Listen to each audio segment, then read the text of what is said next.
இயேசு சிலுவையில் அறையப்பட்டார். நமது கர்த்தர் சிலுவையில் அறையப்பட்ட விவரமானது வேத வாக்கியங்களினால் மிகவும் எளிமையான விதத்திலும் கலைத்திறன் இல்லா விதத்திலும் மற்றும் சோகமான தாக்கம் ஏற்படுத்துவதற்காக விவரங்களை மெருகேற்றுவதற்கு முயற்சி எடுக்கப்படாத விதத்திலும் வழங்கப்பட்டிருந்தாலும் இந்த எளிமையான விவரத்தில்தான் சரித்திரத்திலேயே மிகவும் நெஞ்சை தொடும் சம்பவத்தின் விவரம் காணப்படுகின்றது. மிகவும் முக்கியமான ஒரு வாழ்க்கையை குறித்து வேதாகமம் போன்று எந்த ஒரு காவியமும் முன்வைக்க முடியாதது போன்று எந்த ஒரு காவியமும் சர்வ வல்லமையுள்ள தேவனால் தேவதூதர்களுக்கும் மனுஷர்களுக்கும் என தமது நீதியையும் அன்பையும் இணைத்து வெளிப்படுத்தத்தக்கதாக அரங்கேற்றப்பட்ட இந்த மாபெரும் நிஜமான நாடகம் மிகவும் சோகமுடையதாய் நிறைவடைவது போன்றும் நிறைவடைவதில்லை. ரீபிரின்ஸ் நம்பர் 2316. இதில் உள்ள ஒவ்வொரு பகுதியின் தலைப்பிலும் உள்ள வேத வசனங்கள் யாவும் நியூ கிங் ஜேம்ஸ் பதிப்பிலிருந்து எடுக்கப்பட்டிருக்கிறது.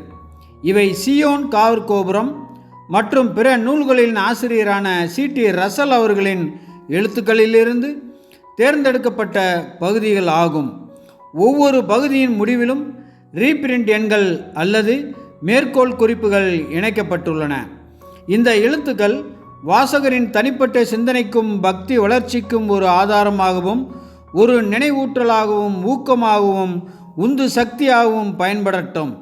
இவை ஒரு நூற்றாண்டுக்கு முன்பு எழுதப்பட்டவையாக இருந்தாலும் கிறிஸ்துவின் ராஜ்யம் நிறுவப்படும் நாள் மிக அருகில் வந்துள்ள இன்றைய காலகட்டத்தில் இவை எப்போதும் இல்லாத அளவுக்கு அதிக உண்மையானவையாக உள்ளன. விசுவாசத்தினாலே கிறிஸ்து உங்கள் இருதயங்களில் வாசமாயிருக்கவும் நீங்கள் அன்பிலே வேரூன்றி நிலை பெற்றவர்களாகி சகல பரிசுத்தவான்களோடும் கூட கிறிஸ்துவனுடைய அன்பின் அகலமும் நீளமும் ஆழமும் உயரமும் இன்னதென்று உணர்ந்து அறிவிக்கட்டாத அந்த அன்பை அறிந்து கொள்ள வல்லவர்களாகவும் தேவனுடைய சகல பரிபூரணத்தாலும் நிறையப்படவும் அவர் தமது மகிமையினுடைய ஐஸ்வர்யத்தின்படியே உங்களுக்கு அனுக்கிரகம் பண்ண வேண்டும். எபேசியர் 3:17-19 முடிய. சிகாகோ வேத மாணவர்கள். முன்னுரை.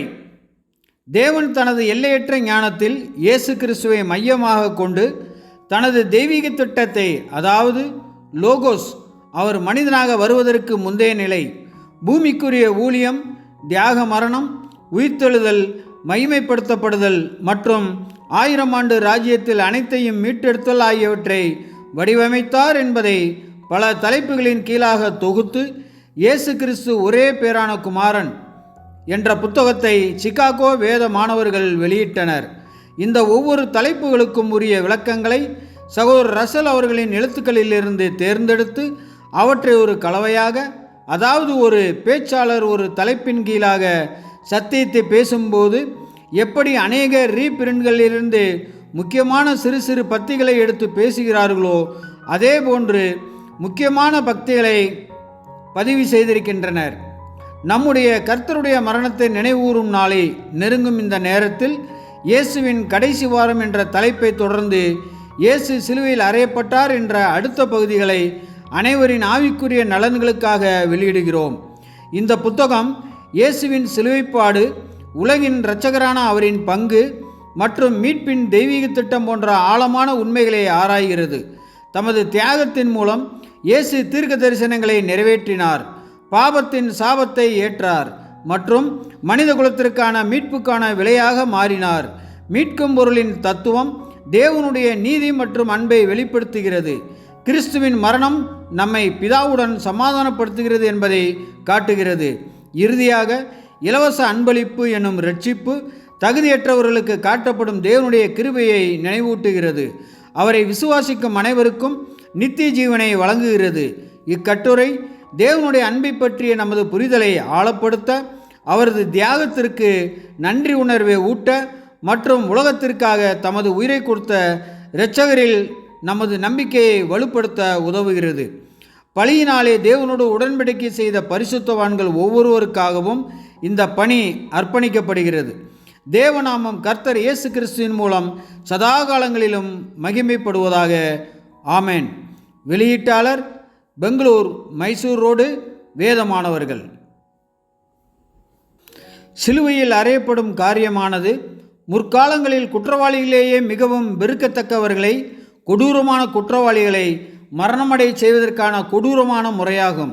இந்த தண்டனை முறையின் கடுமையான வீரியத்திற்கான காரணம் கொடூரமான உணர்வுகளை தணிப்பதற்காக, திருப்தி செய்யப்படுவதற்காக அல்லாமல் தீமை செய்பவர்களுக்கு அச்சுறுத்தலாகவும் அவர்களை தடுப்பதற்காகவும் இருந்தது. இம்மரண முறையை குறித்து பரார் அவர்கள் பின்வருமாறு கூறுகின்றார்: சிலுவையில் அறையப்படுவதனால் உண்டாகும் மரணத்தோடு சகலவிதமான வலிகளும் காணப்படுகின்றது.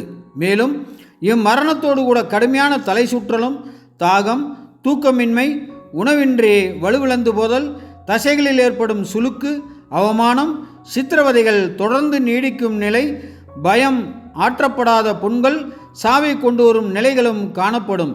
இன்னுமாக இவைகள் அனைத்தும் அம்மனிதனுடைய சுயநினைவை இழக்கச் செய்யும் அளவுக்கும் சுயநினைவு இழக்கும் கட்டம் வரையிலும் உச்சகட்ட வீரியத்தில் காணப்படும். இப்படிப்பட்ட ஒரு மரணத்திற்கே கிறிஸ்துவும் விதிக்கப்பட்டார். பொறாமையும் கொலைவெறியும் கொண்டிருந்த பிரதான ஆசாரியர்களும் யூத மார்க்கத்தின் வல்லுநர்களும் ஆகிய இவர்களின் மாய்மாலத்தையும் முரண்பாடுகளையும் பயமின்றி பகிரங்கப்படுத்தினவரும் பொது ஜனங்கள் மத்தியில் துரிதமாய் தாக்கம் ஏற்படுத்தி கொண்டிருக்கிறவருமான மாபெரும் போதகர் இயேசு மேற்கூறப்பட்ட இப்படியானதொரு வெளிப்படையான கண்டனம் பெற வேண்டும் என்றே விரும்பினார்கள். மார்க்கினுடைய பதிவின்படி மார்க் 15:25 மரணப்பத்திரமானது காலையில் சுமார் 9 மணியளவில் பிலாத்துவினால் கையெழுத்திடப்பட்டது என நாம் பார்க்கின்றோம். அதாவது இயேசுவின் மேல் மேற்கொண்ட விசாரணைகளும் இயேசுவை அவருடைய சத்துருக்களிடமிருந்து பாதுகாப்பதற்கென பிலாத்து மேற்கொண்ட பல்வேறு பிரயாசங்களும் 3 மணி நேரத்தை எடுத்துக்கொண்டது. தங்கள் சிலுவைகளை சுமந்து செல்லும் 2 கல்வர்கள் மற்றும் மரணத்திற்கு ஒப்புக் கொடுக்கப்படும் நிலையிலிருந்து விடுதலையாக்கப்பட்ட பரபாசின் இடத்தில் இயேசு தனது சிலுவையை சுமந்து வந்ததுமாகிய ஊர்வலம் உடனடியாக புறப்பட்டது. குற்றவாளிகள் தாங்கள் சித்திரவதைப்படுவதற்கு பயன்பட போகின்ற ஆயுதங்களை தாங்களே சுமந்து செல்லப்படுவது பழங்காலத்தில் நிலவிய வழக்கமாகும். கல் மனமுள்ள சேவர்கள் அவர் மேல் பரிதாபம் கொண்டு வழியில் வந்த சிரேனே ஊரானாகிய சீமோனை பிடித்து இயேசுவின் சிலுவை பழுவை சுமந்து வரும்படிக்கு சீமோனை கட்டாயப்படுத்தினார்கள் என்று பார்க்கிறோம். சிலுவையில் அறையப்படும் இடமானது கொல்கொதாவாகும். மேலும் எபிரேய வார்த்தையான இதன் அர்த்தம் மண்டை ஓடாகும். மேலும் மண்டை ஓட்டின் லத்தீன் வார்த்தை கல்வாரி ஆகும். இப்பெயர் இவ்விடத்திற்கு வழங்கப்பட்டதற்கான காரணம் எருசலேமுக்கு சற்று வெளியே காணப்படும் இந்த மலையின் வடிவமாகவே இருக்க வேண்டும். இம்மலை தொலைதூரத்திலிருந்து பார்க்கப்படும் போது அப்படியே மண்டை ஓடு போன்றே காட்சியளிக்கின்றது. இந்த கல்வாரிக்கு போகிற வழியில்தான் எருசலேமின் சில இரக்கம் நிறைந்த ஸ்திரீகளால் தங்கள் பொதுவான வழக்கத்தின்படி கசப்பான வெள்ளைப்போளமும் புளிப்பான திராட்சரசமும் கலந்த பானத்தை மரண தீர்ப்புக்கு கடந்து போகும் குற்றவாளிகளுக்கு அளிக்கப்பட்டது. இந்த பானமானது நரம்புகளின் உணர்ச்சியை இழக்க வைக்கும் தன்மையை உண்டு பண்ணுவதனால் தண்டனை நிறைவேற்றப்படும் போது வலி குறைவாக காணப்படும். அந்த 2 கல்வர்களும் அநேகமாக அந்த பானத்தை குடித்திருக்க வேண்டும். ஆனால் மார்க் 15:23 வசனமானது குடிக்க கர்த்தர் மறுத்துவிட்டார் என்று தெரிவிக்கின்றது. அதாவது தம்முடைய இந்த அனுபவங்கள் பிதாவின் சித்தப்படி அனுமதிக்கப்பட்டுள்ளது என்று கர்த்தர் அறிந்திருந்தபடியினால் அந்த அனுபவங்களை தாம் முழுமையாய் அனுபவிப்பதற்கு தடையாயிருக்கும் எதையும் அவர் அனுமதிக்கவில்லை என்று பார்க்கிறோம். ரீபிரின்ஸ் நம்பர் 2473. அவர்கள் இயேசுவை கொண்டு போகிற போது நாட்டிலிருந்து வருகிற சிரேனே ஊரானாகிய சீமோன் என்கிற ஒருவனை பிடித்து சிலுவையை அவர் பின்னே சுமந்து கொண்டு வரும்படி அதை அவன் மேல் வைத்தார்கள். லூக்கா 23:26. நமது கர்த்தர் கல்லறியப்பட வேண்டும் என்பது தெய்வீக நோக்கமாயிராமல் மாறாக அவர் மரத்தில் தொங்கவிடப்பட்ட சபிக்கப்பட்டவராக கருதப்பட வேண்டும் என்பதே தெய்வீக நோக்கமாயிருந்தது. உபாகமம் 21:22-23. சர்ப்பமானது மோசேயினால் வனாந்தரத்தில் உயர்த்தப்பட்டது போல மனுஷகுமாரனும் உயர்த்தப்பட வேண்டும். யோவான் 3:14-15. திரளான ஜனங்களுக்கு பயந்ததினால் அல்லது ரோம கவர்னரிடமிருந்து உத்தரவு கிடைக்காததினால் யூதர்கள் இயேசுவை கல்லெறியவில்லை. ரோம நீதிமன்றத்திற்கு முன்னால் தெய்வ நிந்தனை, தேவதூஷணம் என்கிற குற்றச்சாட்டை கொண்டு வர முடியாததினால் ஒரு வித்தியாசமான குற்றச்சாட்டை கொண்டு வந்தார்கள். அதாவது ரோம சக்கரவர்த்திக்கு அவர்கள் விசுவாசமாக இருந்த பொழுது இயேசு ரோம நலன்களுக்கு துரோகியாய் இருந்தார் என்பதாகும். பிலாத்து இந்த காரியத்தில் தன் கைகளை கழுவினான். இந்த பழியில் இருந்து விடுபட விரும்பினான்.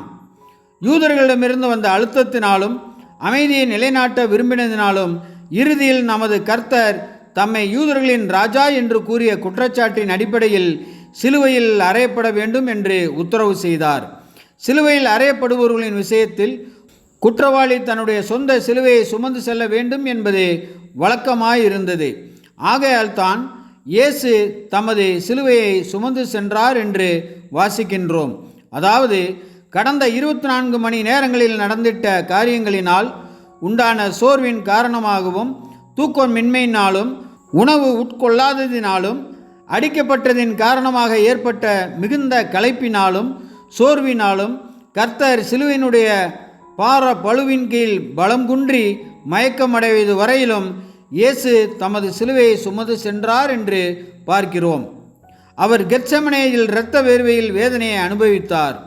அவர் ஆலோசனை சங்கம், பிலாத்து மற்றும் ஏரோதின் முன்னிலையில் நியாய விசாரணைகளை சகித்திருந்தார்.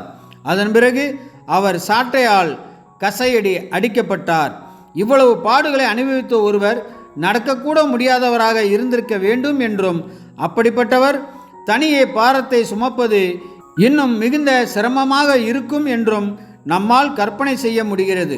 நம்முடைய கர்த்தருடைய விஷயத்தில் இன்னுமாக அவர் தம்முடைய ஜீவனை 3.5 வருடங்களாக பலி செலுத்தி கொண்டு வந்தார் என்றும், அனைத்து விதமான வியாதிகளை சொஸ்தப்படுத்தினதன் மூலம் அவரிடமிருந்து சத்துவம் கடந்து போய்கொண்டே இருந்தது என்றும் நாம் நினைவில் கொள்ள வேண்டும்.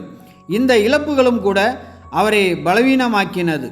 வேறு வார்த்தைகளில் சொல்ல வேண்டுமெனில் அவர் 3.5 வருடங்களாக மரித்து கொண்டிருந்தார் மற்றும் பிதாவின் சித்தத்திற்கு இசைவாக தம்முடைய ஜீவனை ஒப்பு கொடுக்கும் காரியத்தை நிறைவேற்றி முடியத்தக்கதாக இப்பொழுது அவர் கல்வாரி நோக்கி போய்கொண்டிருந்தார். நமது கர்த்தருடைய சீசர்களில் சிலர் காரியங்களை பார்வையாளராக நின்று பார்த்து கொண்டிருந்தனர். யோவான் குறைந்தபட்சம் அங்கே இருந்தார். தேவையை உணர்ந்து கொண்ட போர் செய்வர்கள் போகிற வழியில் ஒருவரை கண்டு இயேசுவின் பின்னே சிலுவையை சுமந்து வரும்படிக்கு வற்புறுத்தினார்கள். சிலுவையை அவர் பின்னே சுமந்து கொண்டு வரும்படி என்னும் வார்த்தைகளானது கொஞ்சம் சிலுவையை தாங்கி இயேசுவை கொஞ்சம் பாரப்பழுவிலிருந்து விடுவிப்பதையோ அல்லது இயேசு முன்னே நடக்க சீமோன் சிலுவையின் பின்னே அனைத்து பாரப்பழுவையும் சுமந்து வருவதையோ குறிக்கின்றதாக இருக்கலாம். சீமோன் மீது திணிக்கப்பட்ட இந்த வேலையானது மிகவும் விலையேறப்பெற்ற ஒரு சிலாக்கியமாகும். சீமோனுக்கு கிடைத்திட்ட இந்த வாய்ப்பின் நிமித்தமாக கர்த்தருடைய பின்னடியார்களில் எத்தனை பேர் சீமோன் மீது பொறாமை அடைந்துள்ளனர். சீமோன் பிற்பாடு கிறிஸ்தவன் ஆனார் என்றும், இதனால் இவரை குறித்தும் இவருடைய ஊரின் பெயரை குறித்தும் அப்போஸ்தலனாகிய யோவான் அறிந்திருந்தார் என்றும் பாரம்பரியமானது தெரிவிக்கின்றது. பாரம்பரியம் தெரிவிக்கும் இக்காரியத்திற்கு இந்த சீமோனுடைய குமாரர்களுடைய பெயர்கள் குறிப்பிடப்படுகின்ற காரியமானது பலமான ஆதாரமாக காணப்படுகின்றது. மார்க்கு 15:21, ரீபிரின்ஸ் நம்பர் 5221 மற்றும் ரீபிரின்ஸ் நம்பர் 4171.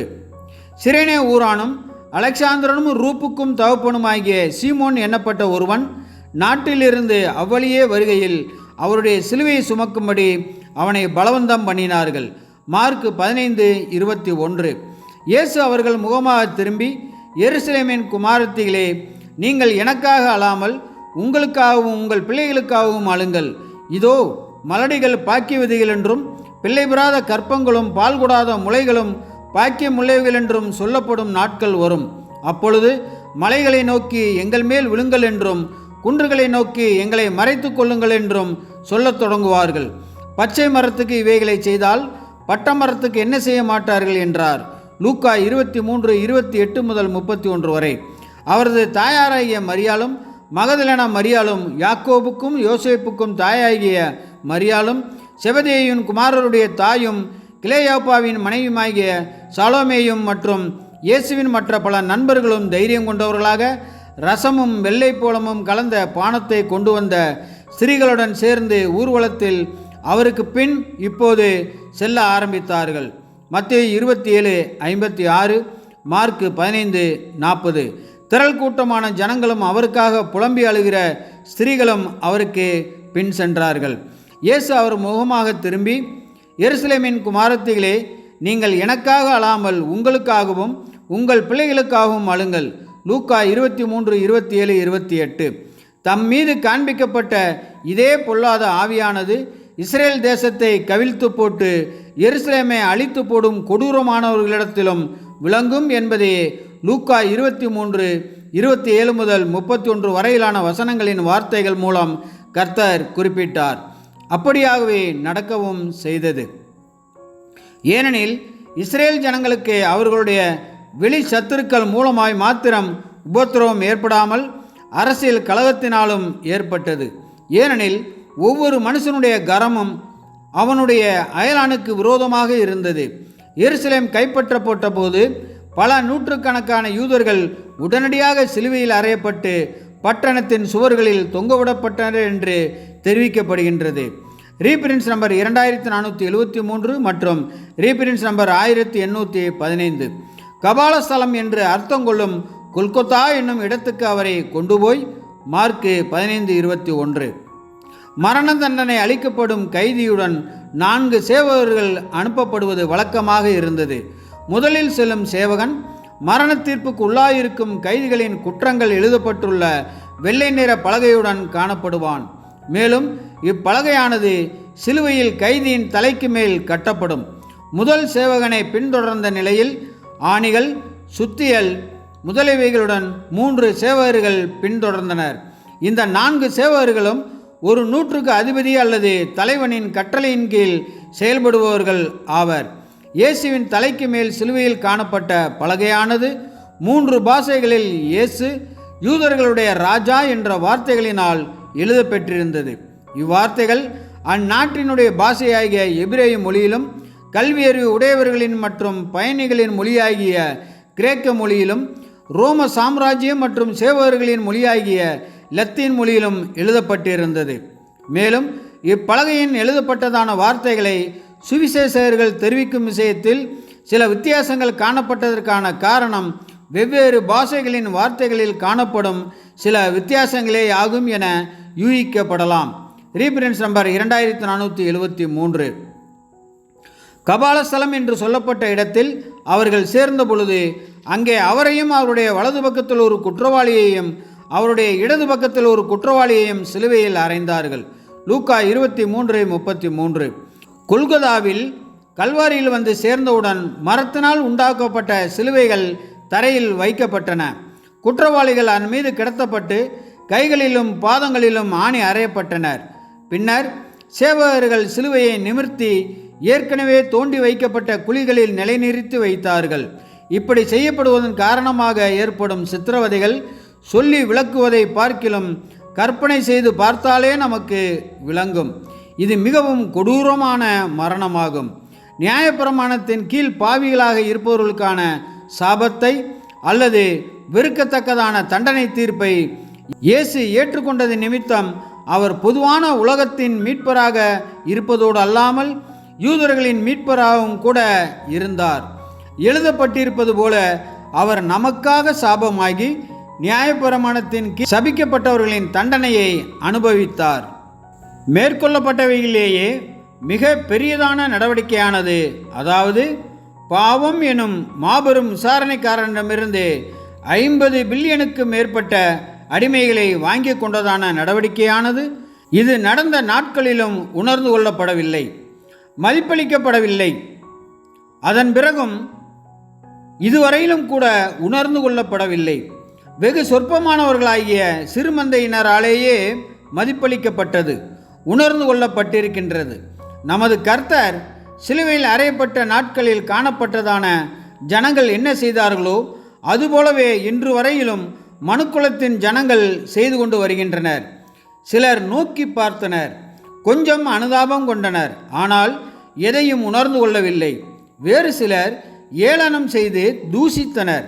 சிலர் களிக்கண்டனர் மற்றும் சிலர் அவரது வஸ்திரத்தின் மீது கேலியாக சூதாடினார்கள்.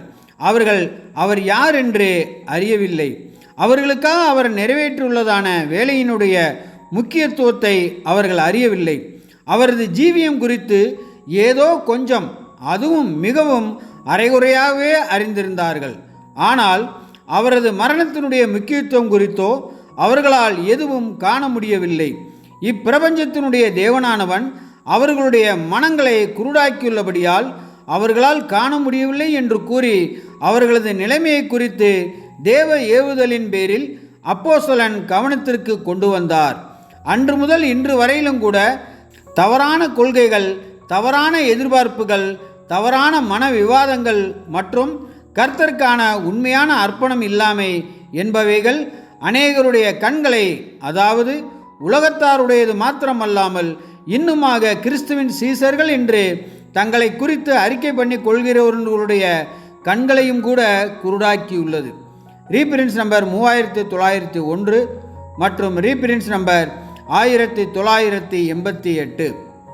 பிலாத்து ஒரு மேல் விலாசத்தை எழுதி சிலுவையின் மேல் போடுவித்தான். அதில் நசரேயனாகிய இயேசு யூதருடைய ராஜா என்று எழுதியிருந்தது. யோவான் 19:19. அநேகமாக பிலாத்து வேறு உள்நோக்கத்துடன் தான் இயேசு யூதருடைய ராஜா என்று எழுதின மேல் விலாசத்தை சிலுவையில் நமது கர்த்தருடைய தலைக்கு மேலாக போடுவித்தார். போதகரான இயேசு பெற்றிருந்த செல்வாக்கின் மீதான பொறாமையின் காரணமாகவே யூதருடைய அதிகாரிகள் இயேசுவை மரணத்திற்கு ஒப்பு கொடுத்தனர் என்று பிலாத்து அறிந்திருந்தார். மேலும் ராயனே அல்லாமல் தங்களுக்கு வேறே ராஜா இல்லை என்று கூறி இயேசு தம்மைத்தாமே ராஜாவாக்கி கொண்டுள்ளார் என்ற குற்றச்சாட்டை இயேசுவுக்கு எதிராக அவர்கள் பிலாத்துவிடம் கொண்டு வந்தபடியாலும் இன்னுமாக இப்படி மாய்மாலம் பண்ணி ராயனுடைய அரியணை பாதுகாக்கப்பட வேண்டியது அவசியமானது என்று கூறி இயேசுவை சிலுவையில் அறைந்து போடும்படிக்கு அவர்கள் பிலாத்துவை கட்டாயப்படுத்தினபடியாலும் பிலாத்து இப்பொழுது அவர்களை பழிவாங்கி அவர்களது ஆயுதத்தை அவர்களுக்கு எதிராகவே பயன்படுத்தினார்.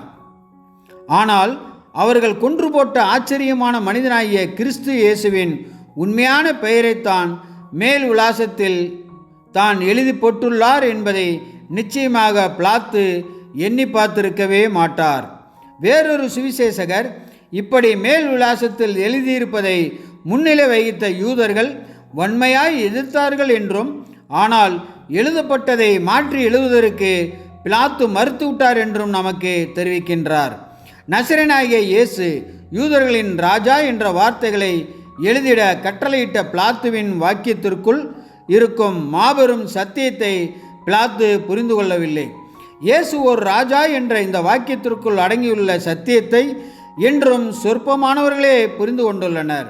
இன்னுமாக புரிந்து கொண்டவர்களிலேயே சிலரே அவர் மேல் விசுவாசம் வைத்துக்கொண்டு உண்மையிலும் சத்தியத்திலும் தங்களுடைய இருதயத்தின் முழங்கால்களை மடக்கி முழங்கால் இட்டுள்ளனர். இன்னுமாக கர்த்தர் கூறின பிரகாரமாக சகல முழங்கால்களும் முழங்கால் இடுவதற்கு பிதாவாகிய தேவனுக்கு மகிமை செலுத்தும் வண்ணமாக சகல நாவுகளும் தம்மை கர்த்தர் என்றும் போதகர், எஜமான், ராஜா என்றும் அறிக்கை பண்ணுவதற்குமான காலம் அண்மையில் வர இருக்கின்றது. ரீபிரின்ஸ் நம்பர் 2315 மற்றும் ரீபிரின்ஸ் நம்பர் 2473. அனைவருடைய மனங்களிலும் மற்றும் கர்த்தருடைய பின்னடியார்கள் என அறிக்கை பண்ணி கொண்டவர்களில் குற்றம் கண்டுபிடிப்பவர்களுடைய மனங்களிலும் நமது கர்த்தர் கல்வாரியில் பாடுபடுவதும் மரிப்பதும் ஏன் அவசியமாயிருந்தது என்ற காரியமானது கிறிஸ்தவம் தொடர்புடைய விஷயத்தில் மிகவும் புதிரான காரியங்களில் ஒன்றாக காணப்படுகின்றது. தேவன் இவைகளை அவசியமாக்கியுள்ளபடியால் இவைகள் இன்றியமையாதவைகளாக காணப்படும் விதத்தில் தேவன் தம்முடைய திட்டத்தை ஏற்படுத்தி உள்ளபடியால் இவைகள் அவசியமானவைகள் ஆயின என்று நாம் பதிலளிக்கின்றோம். அவரால் இன்னொரு விதத்தில் இரட்சிப்பிற்கான திட்டத்தை தீட்டியிருக்க முடியும் என்பதில் சந்தேகமும் இல்லை. ஏனெனில் அனைத்து காரியங்களுமே அவருடைய கரங்களில்தான் இருந்தது. ஆனால் அவர் சிறந்த திட்டத்தையே தேர்ந்தெடுத்துள்ளார் என்பதும் மறுக்க முடியாத உண்மையே ஆகும். மேற்குறிப்பிடப்பட்டுள்ள கேள்விக்கு பதிலை தன்னுடைய சொந்த மனதில் தீர்வு காணவோ அல்லது மாம்ச மனதினுடைய மனுஷீக கோட்பாடுகளின் தத்துவங்களின் அடிப்படையில் தீர்வு காணவோ முயற்சிப்பவன் எவனும் தவறு செய்கிறவனாய் இருப்பான். இக்காரியம் தொடர்புடைய விஷயத்தில் பரத்திலிருந்து வரும் ஞானத்திற்கு செவிசாய்ப்பதே பாதுகாப்பான மற்றும் சரியான ஒரே போக்காக இருக்கும். தேவனுடைய வார்த்தைக்கு நாம் செவி கொடுக்கும்போது அவர் ஆதி முதல் முடிவு வரை அறிந்தவராய் இருக்கின்றார் என்றும் அவருடைய திட்டமானது அவரது பண்புகளாகிய ஞானம், நீதி, அன்பு மற்றும் வல்லமை தொடர்புடைய விஷயத்தில் மனிதர்களுக்கு மாத்திரமல்லாமல் தூதர்களுக்கும் கூட, அசுத்தமானவர்களுக்கு மாத்திரமல்லாமல் பரிசுத்தமானவர்களுக்கும் கூட படிப்பினைகளாக காணப்படத்தக்கதாக வடிவமைக்கப்பட்டுள்ளது என்றும் நாம் புரிந்து கொள்கின்றோம். தெய்வீக திட்டமானது முழுமையாய் நிறைவேற்றப்பட்டிருக்கும் போது தெய்வீக ஏற்பாடுகளில் வெளிப்படுத்தப்பட்டதான ஞானம், அன்பு, நீதி மற்றும் வல்லமையினுடைய நீளங்களையும் அகலங்களையும் உயரங்களையும் மற்றும் ஆழங்களையும் அனைவரும் காண்பார்கள். தற்காலத்திலோ சொற்பமானவர்கள் மாத்திரமே காண முடிகின்றவர்களாய் இருக்கின்றனர். கர்த்தருடைய ரகசியம் அவருக்கு பயந்தவர்களிடத்தில் இருக்கிறது. அவர்களுக்கு தம்முடைய உடன்படிக்கையை தெரியப்படுத்துவார். சங்கீதம் 25:14. தம்முடைய சொந்த தீர்ப்பை தம்மால் திரும்ப பெற்றுக்கொள்ள முடியாது என்பதை நன்கு அறிந்த நிலையிலேயே தேவன் பாவத்திற்கான தண்டனையாக மரணத்தை அறிவித்தார். ஆதாம் பாவம் செய்வார் என்றும் அவரும் அவரது முழு குடும்பமும் மரண தீர்ப்பின் கீழ் காணப்படுவார்கள் என்றும் அறிந்தவராகவே இப்படியான தீர்ப்பை தேவன் அறிவித்தார். ஆதாமுக்கும் இக்காரியங்களை புரிந்து கொள்ளும் அனைவருக்கும் மனுக்குலத்திற்கு எந்த நம்பிக்கையும் இல்லை என்பதாகவே தோன்றும். காரணம், முதலாவதாக தேவனால் தம்முடைய தீர்ப்பினை ரத்து செய்திட முடியாது மற்றும் இரண்டாவதாக இந்த தீர்ப்பானது மனிதனிடத்திலிருந்து ஜீவனை பிடுங்கி போட்டதின் வாயிலாக அனைத்தையும் பிடுங்கிக் கொண்டதாக இருக்கின்றது. தேவன் தமது நோக்கத்தில் ஒரு பதிலாளை மாற்றாளை கொண்டிருப்பார் என்பது மனிதனுடைய எண்ணத்தில் தோன்றவில்லை. ஒருவேளை அவனுக்கு இப்படியாக தோன்றியிருந்தாலும் அவன் தனது சகல மனிதர்கள் மத்தியில் நோக்கி பார்க்கும்போது அவனால் ஆதாமுக்கு பதிலாக காணப்படுவதற்கு பாத்திரமான யாவரையும் காண முடியாது. ஏனெனில் விழுகையின் காரணமாக மனிதர்கள் சுதந்திரித்து கொண்டவைகளின் விளைவாக அனைவரும் பாவிகளாகவே இருக்கின்றனர். தேவன் ஆதாமினுடைய விழுந்து போன சந்ததியை ஏறெடுத்து பார்க்கையில் அவர்கள் தங்களுடைய தண்டனையிலிருந்து தப்பித்துக் கொள்வதற்கான வழியை முயன்று அளிக்கும் அளவுக்கு பிரமாணத்தை மீறினவர்களிடத்தில், மனு குலத்திடத்தில் அவ்வளவுக்கு அனுதாபம் கொள்வார் என்றும் மனிதன் ஒருபோதும் எண்ணி பார்த்திருக்கவே மாட்டான். ஆதாமுக்கு ஒரு மாற்றாளை தேவன் அருளுவது என்பது இன்னொரு மனிதனை, அதாவது ஆதாமுக்கு எல்லா விதத்திலும் சரிசமமான ஒரு மனிதனை சிருஷ்டிப்பதையோ அல்லது விழுகைக்கு முன்னதாக காணப்பட்ட ஆதாமின் சுபாவ நிலைக்கொத்த நிலைக்கு ஏதோ ஒரு பரிசுத்தமான ஜீவியை மாற்றுவதையோ குறிப்பதாக இருக்கும். சர்வ வல்லமையுள்ள தேவன் இந்த அளவுக்கு தம்முடைய மனித சிருஷ்டிகளுடைய நலனில் அக்கறை கொண்டிருப்பார் என்றும் மனிதன் எண்ணி பார்த்திருக்கவே மாட்டான். இன்னுமாக ஆதாமை போன்று இன்னொரு மனிதனை தேவன் சிருஷ்டிப்பது என்பது மீறுதலை இருமடங்காக்குவதாக மாத்திரமே இருக்கும் என்றும் மனிதன் சிந்திக்கக்கூடும். இன்னுமாக தேவன் ஏதோ ஒரு மகிமையான ஆவியின் ஜீவியை மனித நிலைமைக்குள் மாற்றுவது என்பது நீதிக்கு முரண்பாடானதாக, அதாவது பரிசுத்தமற்ற மற்றும் பாவம் உள்ளவர்களுடைய நலனுக்காக ஒரு பரிசுத்தமுள்ள மற்றும் கீழ்ப்படிதலுள்ள சிருஷ்டியை தண்டிப்பதாக மனிதனுக்கு தோன்றக்கூடும். ஆனால் இதோ தேவன் ஏற்பாடு பண்ணியுள்ள திட்டத்தில் அவரது ஞானமும் அவரது அன்பும் மற்றும் நீதியும் வெளிப்படுகின்றது. தேவன் ஆதாமுக்கு ஈடுபலியை அருளினதின் வாயிலாக ஆதாமின் சந்ததிக்கும் அருளினார். விழுந்து போன ஆதாமுக்கும் அவரில் ஜீவனை இழந்து போனவர்களுக்கும் தேவன் ஒரு பரிபூர்ண மனிதனை மீட்பராக அருளினார். எனினும் தேவன் யாருக்கும் அநீதி செய்யவில்லை. மனிதனுடைய மீட்பராக போகிறவர் இந்த வேளையில் உள்ளதான பாடுகள் மற்றும் இழப்புகள் நிமித்தமாக மிகுந்த நன்மையை, அனுகூலங்களை பெற்றுக்கொள்ளும் விதத்தில் தேவன் திட்டத்தை ஏற்பாடு பண்ணினவர் ஆனார். ஒருவேளை தேவன் இந்த கோபாக்கினை பரலோக சேனைகள் அனைவரிடமும் பொதுவாய் வைத்திருப்பாரானால் அநேகர் மகிழ்ச்சியுடன் கீழ்ப்படிவதற்கும் பிதா தங்களுக்கு எதை தருவது சிறந்ததாக இருக்கும் என்று எண்ணி தர சித்தமாயிருக்கும் எந்த ஆசீர்வாதத்திலும் பலனிலும் நம்பிக்கை கொள்வதற்கும் ஆயத்தமாயும் விருப்பமாயும் காணப்படுவார்கள் என்பதில் எந்த ஐயமும் இல்லை. ஆனால் பிதா அந்த வாய்ப்பினை அனைவருக்கும் பொதுவாய் வைக்கவில்லை. அது ஒருவருக்கு மாத்திரமே கொடுக்கப்பட்டது. ரீபிரின்ஸ் நம்பர் 3371.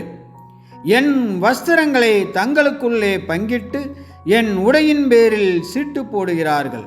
சங்கீதம் 22:18. இயேசுவுக்கு காவலாயிருந்த 4 சேவகர்கள் சிலுவையை நிறுத்தின பிற்பாடு அவருக்கு சொந்தமான வஸ்திரத்தை நோட்டமிட்டு தங்களுக்கென எடுத்துக்கொண்டார்கள். மரண தண்டனை நிறைவேற்றப்பட்ட நபருடைய உடைமைகள் தண்டனையை நிறைவேற்றிட்ட போர் சேவர்களுக்கான ஆதாயமாக கருதுவது வழக்கமாக இருந்தது. மற்றும் இயேசுவின் விஷயத்திலோ அவருடைய வஸ்திரங்களை, அதாவது அவரது மேல் அங்கியை, அவரது தலைப்பாகையை, பாதரட்சைகளை மற்றும் கச்சையை போர் சேவகர்கள் ஆளுக்கு ஒன்று கிடைக்கத்தக்கதாக பங்கு போட்டு யார் எதை எடுக்க வேண்டுமென்று சீட்டினால் முடிவெடுத்தார்கள்.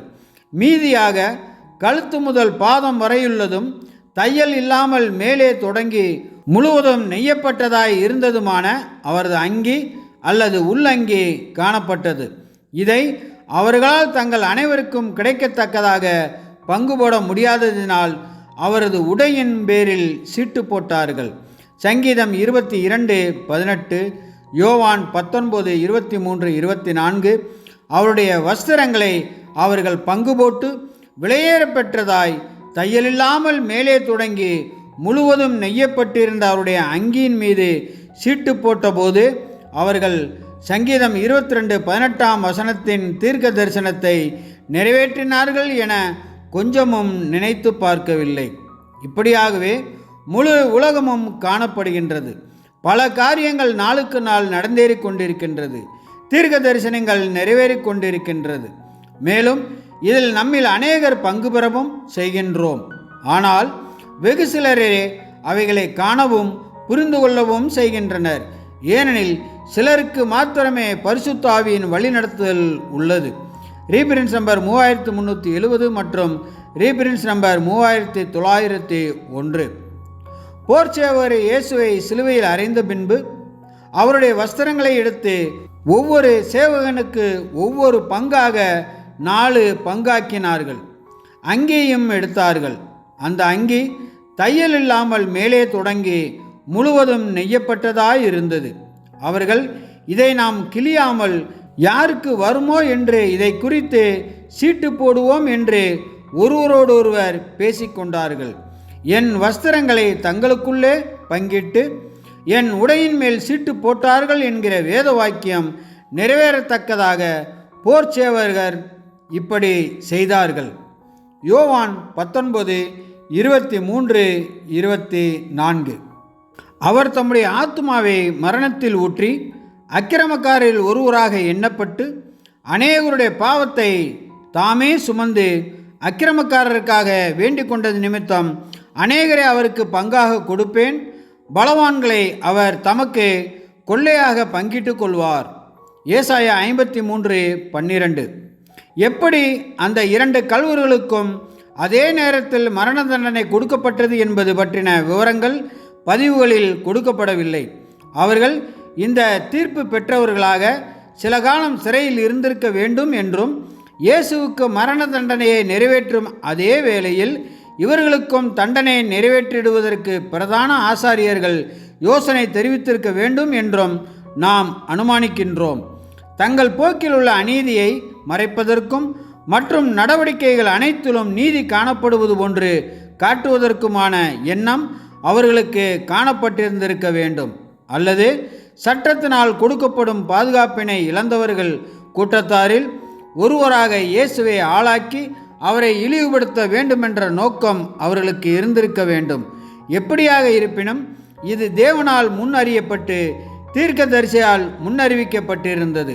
அவர் அக்கிரமக்காரில் ஒருவராக எண்ணப்பட்டார். ரீபிரின்ஸ் நம்பர் 3370. துன்மார்க்கனுடைய வாயும் கபட்டு வாயும் எனக்கு விரோதமாய் திறந்திருக்கிறது. கள்ள நாவினால் என்னோட பேசுகிறவர்கள் பகையுண்டாக்கும் வார்த்தைகளால் என்னை சூழ்ந்து கொண்டு முகாந்திரம் இல்லாமல் என்னோடே போர் செய்கிறார்கள். என் சிநேகத்துக்கு பதிலாக என்னை விரோதிக்கிறார்கள். நானோ ஜெபம் பண்ணி கொண்டிருக்கிறேன். நன்மைக்கு பதிலாக எனக்கு தீமை செய்கிறார்கள். என் சிநேகத்துக்கு பதிலாக என்னை பகைக்கிறார்கள். சங்கீதம் 109 2 முதல் 5 முடிய. மக்கள் கூட்டம் சுற்றி நின்று வேடிக்கை பார்த்து கொண்டிருந்தது. மேலும் சமீப காலத்தில் கழுதையின் மேல் யூதர்களின் ராஜாவாக வந்தவரை அதிகாரிகள் மக்கள் கூட்டத்தாரோடு சேர்ந்து ஏளனம் செய்து சிரித்தார்கள். அவர் வியாதியஸ்தர்களை சொஸ்தப்படுத்தின அற்புதங்களையும் மரணத்தினின்று உயிர் பெறச் செய்த அற்புதங்களையும் முன்வைத்து, இவன் மற்றவர்களை இரட்சித்தான், இவன் தேவனால் தெரிந்து கொள்ளப்பட்ட மேசியாவானால் தன்னைத்தான் இரட்சித்து கொள்ளட்டும் என்று கூறினார்கள். இவர்கள் எவ்வளவு வஞ்சிக்கப்பட்டுள்ளனர்! மேலும் இது மனிதனின் நியாய தீர்ப்பு குறித்த விஷயத்தில் அவன் எவ்வளவாக தவறு இழைக்கக்கூடியவன் என்றும், தேவன் மற்றும் அவர் வார்த்தைகள் தொடர்பான விஷயங்களில் விசேஷமாக ஆழமாக பார்க்க வேண்டிய அவசியம் எவ்வளவாய் இருக்கின்றது என்றும் நமக்கு கற்றுத்தரக்கூடியதாக இருக்கிறது. நமது கர்த்தர் மரிப்பதற்கு முன்னதான கடைசி சில நாட்களில் பேசிட்டதான வார்த்தைகளானது சிலரால் நினைவு கூறப்பட்டது. அதுவும் ஒன்றில் தவறாக புரிந்து கொள்ளப்பட்டிருந்தது அல்லது துணிந்து தவறாய் குற்றஞ்சாட்டி கேலி பண்ணப்பட்டது. அவருடைய ஆலயத்தை இடித்து போடுவதாக அவர் பேசவில்லை.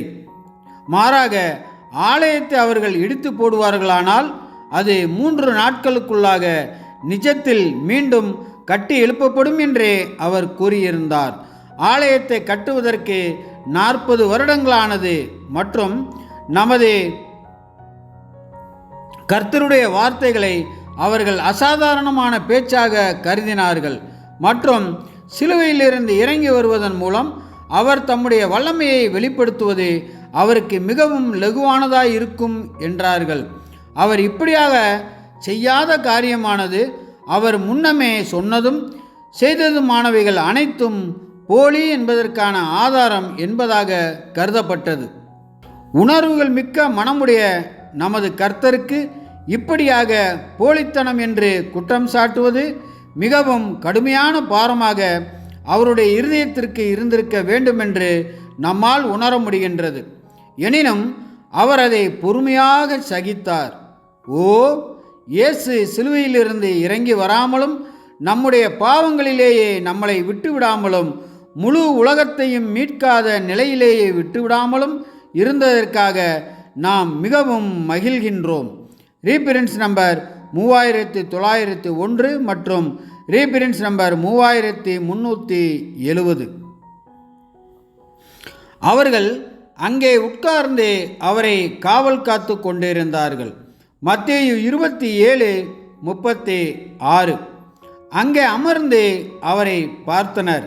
அழகிலேயே அழகானவரை பார்த்தனர். இரக்கமற்ற உறைந்த பார்வையுடன் கேலி செய்கிற கூட்டம் சென்றபோதும் அவரின் ஆடையை எடுக்க சீட்டு போட்டனர். கரைகளும் தையலும் இல்லாத செம்மையான அங்கி, உலகின் மிக பெரும் பாவத்தை சுமப்பவரை, அங்கே துக்கம் நிறைந்த மனுஷனை பார்த்தனர். காரிருள் சூரியனை மூடிய போதும் பார்த்தனர். அவரின் குரல் முடிந்தது என உச்சரிக்கும் வரை பார்த்தனர். பரலோகத்தின் தேவனே, நான் இதுபோல இரக்கமற்ற கண்களால் உன் துன்புறும் பிள்ளையை பார்ப்பதை தடுக்கவும், எதிரிகள் அவரை தூற்றிய போதும் உயிரின் இரத்தம் சிந்திய போதும் அந்த இருண்ட நாளின் முடிவு வரை பார்ப்பதை விளக்கவும் எனக்கு அன்பான இருதயத்தை கொடுத்து மென்மையான புறாவை போல் என்னை மாற்றிவிடும். அவருக்கு பலமும் சமாதானமும் தருவேனாக. மரணம் விடுதலையை ஏற்படுத்தும் வரை. G.W. ஷெய்பர்ட், ரீபிரின்ஸ் நம்பர் 5836. தாவீதின் சங்கீதம் 22. அகிலேத் சகார் விடியற்கால பெண்மான் என்னும் ராகத்தில் பாடி ராகத் தலைவனுக்கு ஒப்புவிக்கப்பட்ட தாவீதின் சங்கீதம். என் தேவனே, என் தேவனே, ஏன் என்னை கைவிட்டீர்? எனக்கு உதவி செய்யாமலும் நான் கதறி சொல்லும் வார்த்தைகளை கேளாமலும் ஏன் தூரமாயிருக்கிறீர்? என் தேவனே, நான் பகலிலே கூப்பிடுகிறேன், உத்தரவு கொடீர். இரவிலே கூப்பிடுகிறேன், எனக்கு அமைதல் இல்லை. இஸ்ரவேலின் துதிகளுக்குள் வாசமாயிருக்கிற தேவரீரே பரிசுத்தர். எங்கள் பிதாக்கள் உம்மிடத்தில் நம்பிக்கை வைத்தார்கள். நம்பின அவர்களை நீர் விடுவித்தீர். உம்மை நோக்கி கூப்பிட்டு தப்பினார்கள். உம்மை நம்பி வெட்கப்பட்டு போகாதிருந்தார்கள். நானோ ஒரு புழு, மனுஷன் அல்ல. மனுஷரால் நிந்திக்கப்பட்டும் ஜனங்களால் அவமதிக்கப்பட்டும் இருக்கிறேன். என்னை பார்க்கிறவர்கள் எல்லாரும் என்னை பரியாசம் பண்ணி உதட்டை பிதுக்கி தலையை துலுக்கி, கர்த்தர் மேல் நம்பிக்கையாயிருந்தானே, அவர் இவனை விடுவிக்கட்டும். இவன் மேல் பிரியமாய் இருக்கிறாரே, இப்பொழுது இவனை மீட்டு விடட்டும் என்கிறார்கள். நீரே என்னை கர்ப்பத்திலிருந்து எடுத்தவர். என் தாயின் முளைப்பாலை நான் உண்கையில் என்னை உம்முடைய பேரில் நம்பிக்கையாயிருக்க பண்ணினீர். கர்ப்பத்திலிருந்து வெளிப்பட்ட போதே உமது சார்பில் விழுந்தேன். நான் என் தாயின் வயிற்றில் இருந்தது முதல் நீர் என் தேவனாயிருக்கிறீர். என்னை விட்டு தூரமாகாதேயும். ஆபத்து கிட்டியிருக்கிறது, சகாயரும் இல்லை. அநேகம் காளைகள் என்னை சூழ்ந்திருக்கிறது. பாசான் தேசத்து பலத்த எருதுகள் என்னை வளைந்து கொண்டது. பீறி கெர்ச்சிக்கிற சிங்கத்தை போல் என் மேல் தங்கள் வாயை திறக்கிறார்கள். தண்ணீரைப் போல ஊற்றுண்டேன். என் எலும்புகளெல்லாம் கட்டுவிட்டது. என் இருதயம் மெழுகு போலாகி என் குடல்களின் நடுவே உருகிற்று. என் பலன் ஓட்டை போல் காய்ந்தது. என் நாவு மேல்வாயோடு ஒட்டி கொண்டது. என்னை மரண தூளிலே போடுகிறீர். நாய்கள் என்னை சூழ்ந்திருக்கிறது. பொல்லாதவர்களின் கூட்டம் என்னை வளைந்து கொண்டது. என் கைகளையும் என் கால்களையும் உருவ குத்தினார்கள். என் எலும்புகளெல்லாம் நான் எண்ணலாம். அவர்கள் என்னை நோக்கி பார்த்து கொண்டிருக்கிறார்கள். என் வஸ்திரங்களை தங்களுக்குள்ளே பங்கிட்டு என் உடையின் பேரில் சீட்டு போடுகிறார்கள். ஆனாலும் கர்த்தாவே, நீர் எனக்கு தூரமாகாதேயும். என் பெலனே, எனக்கு சகாயம் பண்ண தீவிரித்து கொள்ளும். என் ஆத்துமாவை பட்டயத்திற்கும் எனக்கு அருமையானதை நாய்களின் துஷ்டத்தனத்திற்கும் தப்புவியும். என்னை சிங்கத்தின் வாயிலிருந்து இரட்சியும். நான் காண்டாமிருகத்தின் கொம்புகளில் இருக்கும்போது எனக்கு செவி கொடுத்தருளினீர். உம்முடைய நாமத்தை என் சகோதரருக்கு அறிவித்து சபை நடுவில் உம்மை துதிப்பேன். கர்த்தருக்கு பயப்படுகிறவர்களே, அவரை துதியுங்கள். யாக்கோபின் சந்ததியாரே, நீங்கள் எல்லாரும் அவரை கனம் பண்ணுங்கள். இஸ்ரவேலின் வம்சத்தாரே, நீங்கள் எல்லாரும் அவர் பேரில் பயபக்தியாயிருங்கள். உபத்திரவப்பட்டவனுடைய உபத்திரவத்தை அவர் அற்பமாய் எண்ணாமலும் அருவருக்காமலும் தம்முடைய முகத்தை அவனுக்கு மறைக்காமலும் இருந்து தம்மை நோக்கி அவன் கூப்பிடுகையில் அவனை கேட்டருளினார். மகா சபையிலே நான் உம்மை துதிப்பேன். அவருக்கு பயப்படுகிறவர்களுக்கு முன்பாக என் பொருத்தனைகளை செலுத்துவேன். சாந்த குணம் உள்ளவர்கள் புசித்து திருப்தி அடைவார்கள். கர்த்தரை தேடுகிறவர்கள் அவரை துதிப்பார்கள். உங்கள் இருதயம் என்றென்றைக்கும் வாழும். பூமியின் எல்லைகளை எல்லாம் நினைவுகூர்ந்து கர்த்தரிடத்தில் திரும்பும். ஜாதிகளுடைய சந்ததிகளை எல்லாம் உமது சமூகத்தில் தொழுது கொள்ளும். ராஜ்யம் கர்த்தருடையது, அவர் ஜாதிகளை ஆளுகிறவர். பூமியின் செல்வவான்கள் யாவரும் புசித்து பணிந்து கொள்வார்கள். புழுதியில் இறங்குகிறவர்கள் யாவரும் அவருக்கு முன்பாக வணங்குவார்கள். ஒருவனும் தன் ஆத்துமா அழியாதபடி அதை காக்கக்கூடாதே. ஒரு சந்ததி அவரை சேவிக்கும்.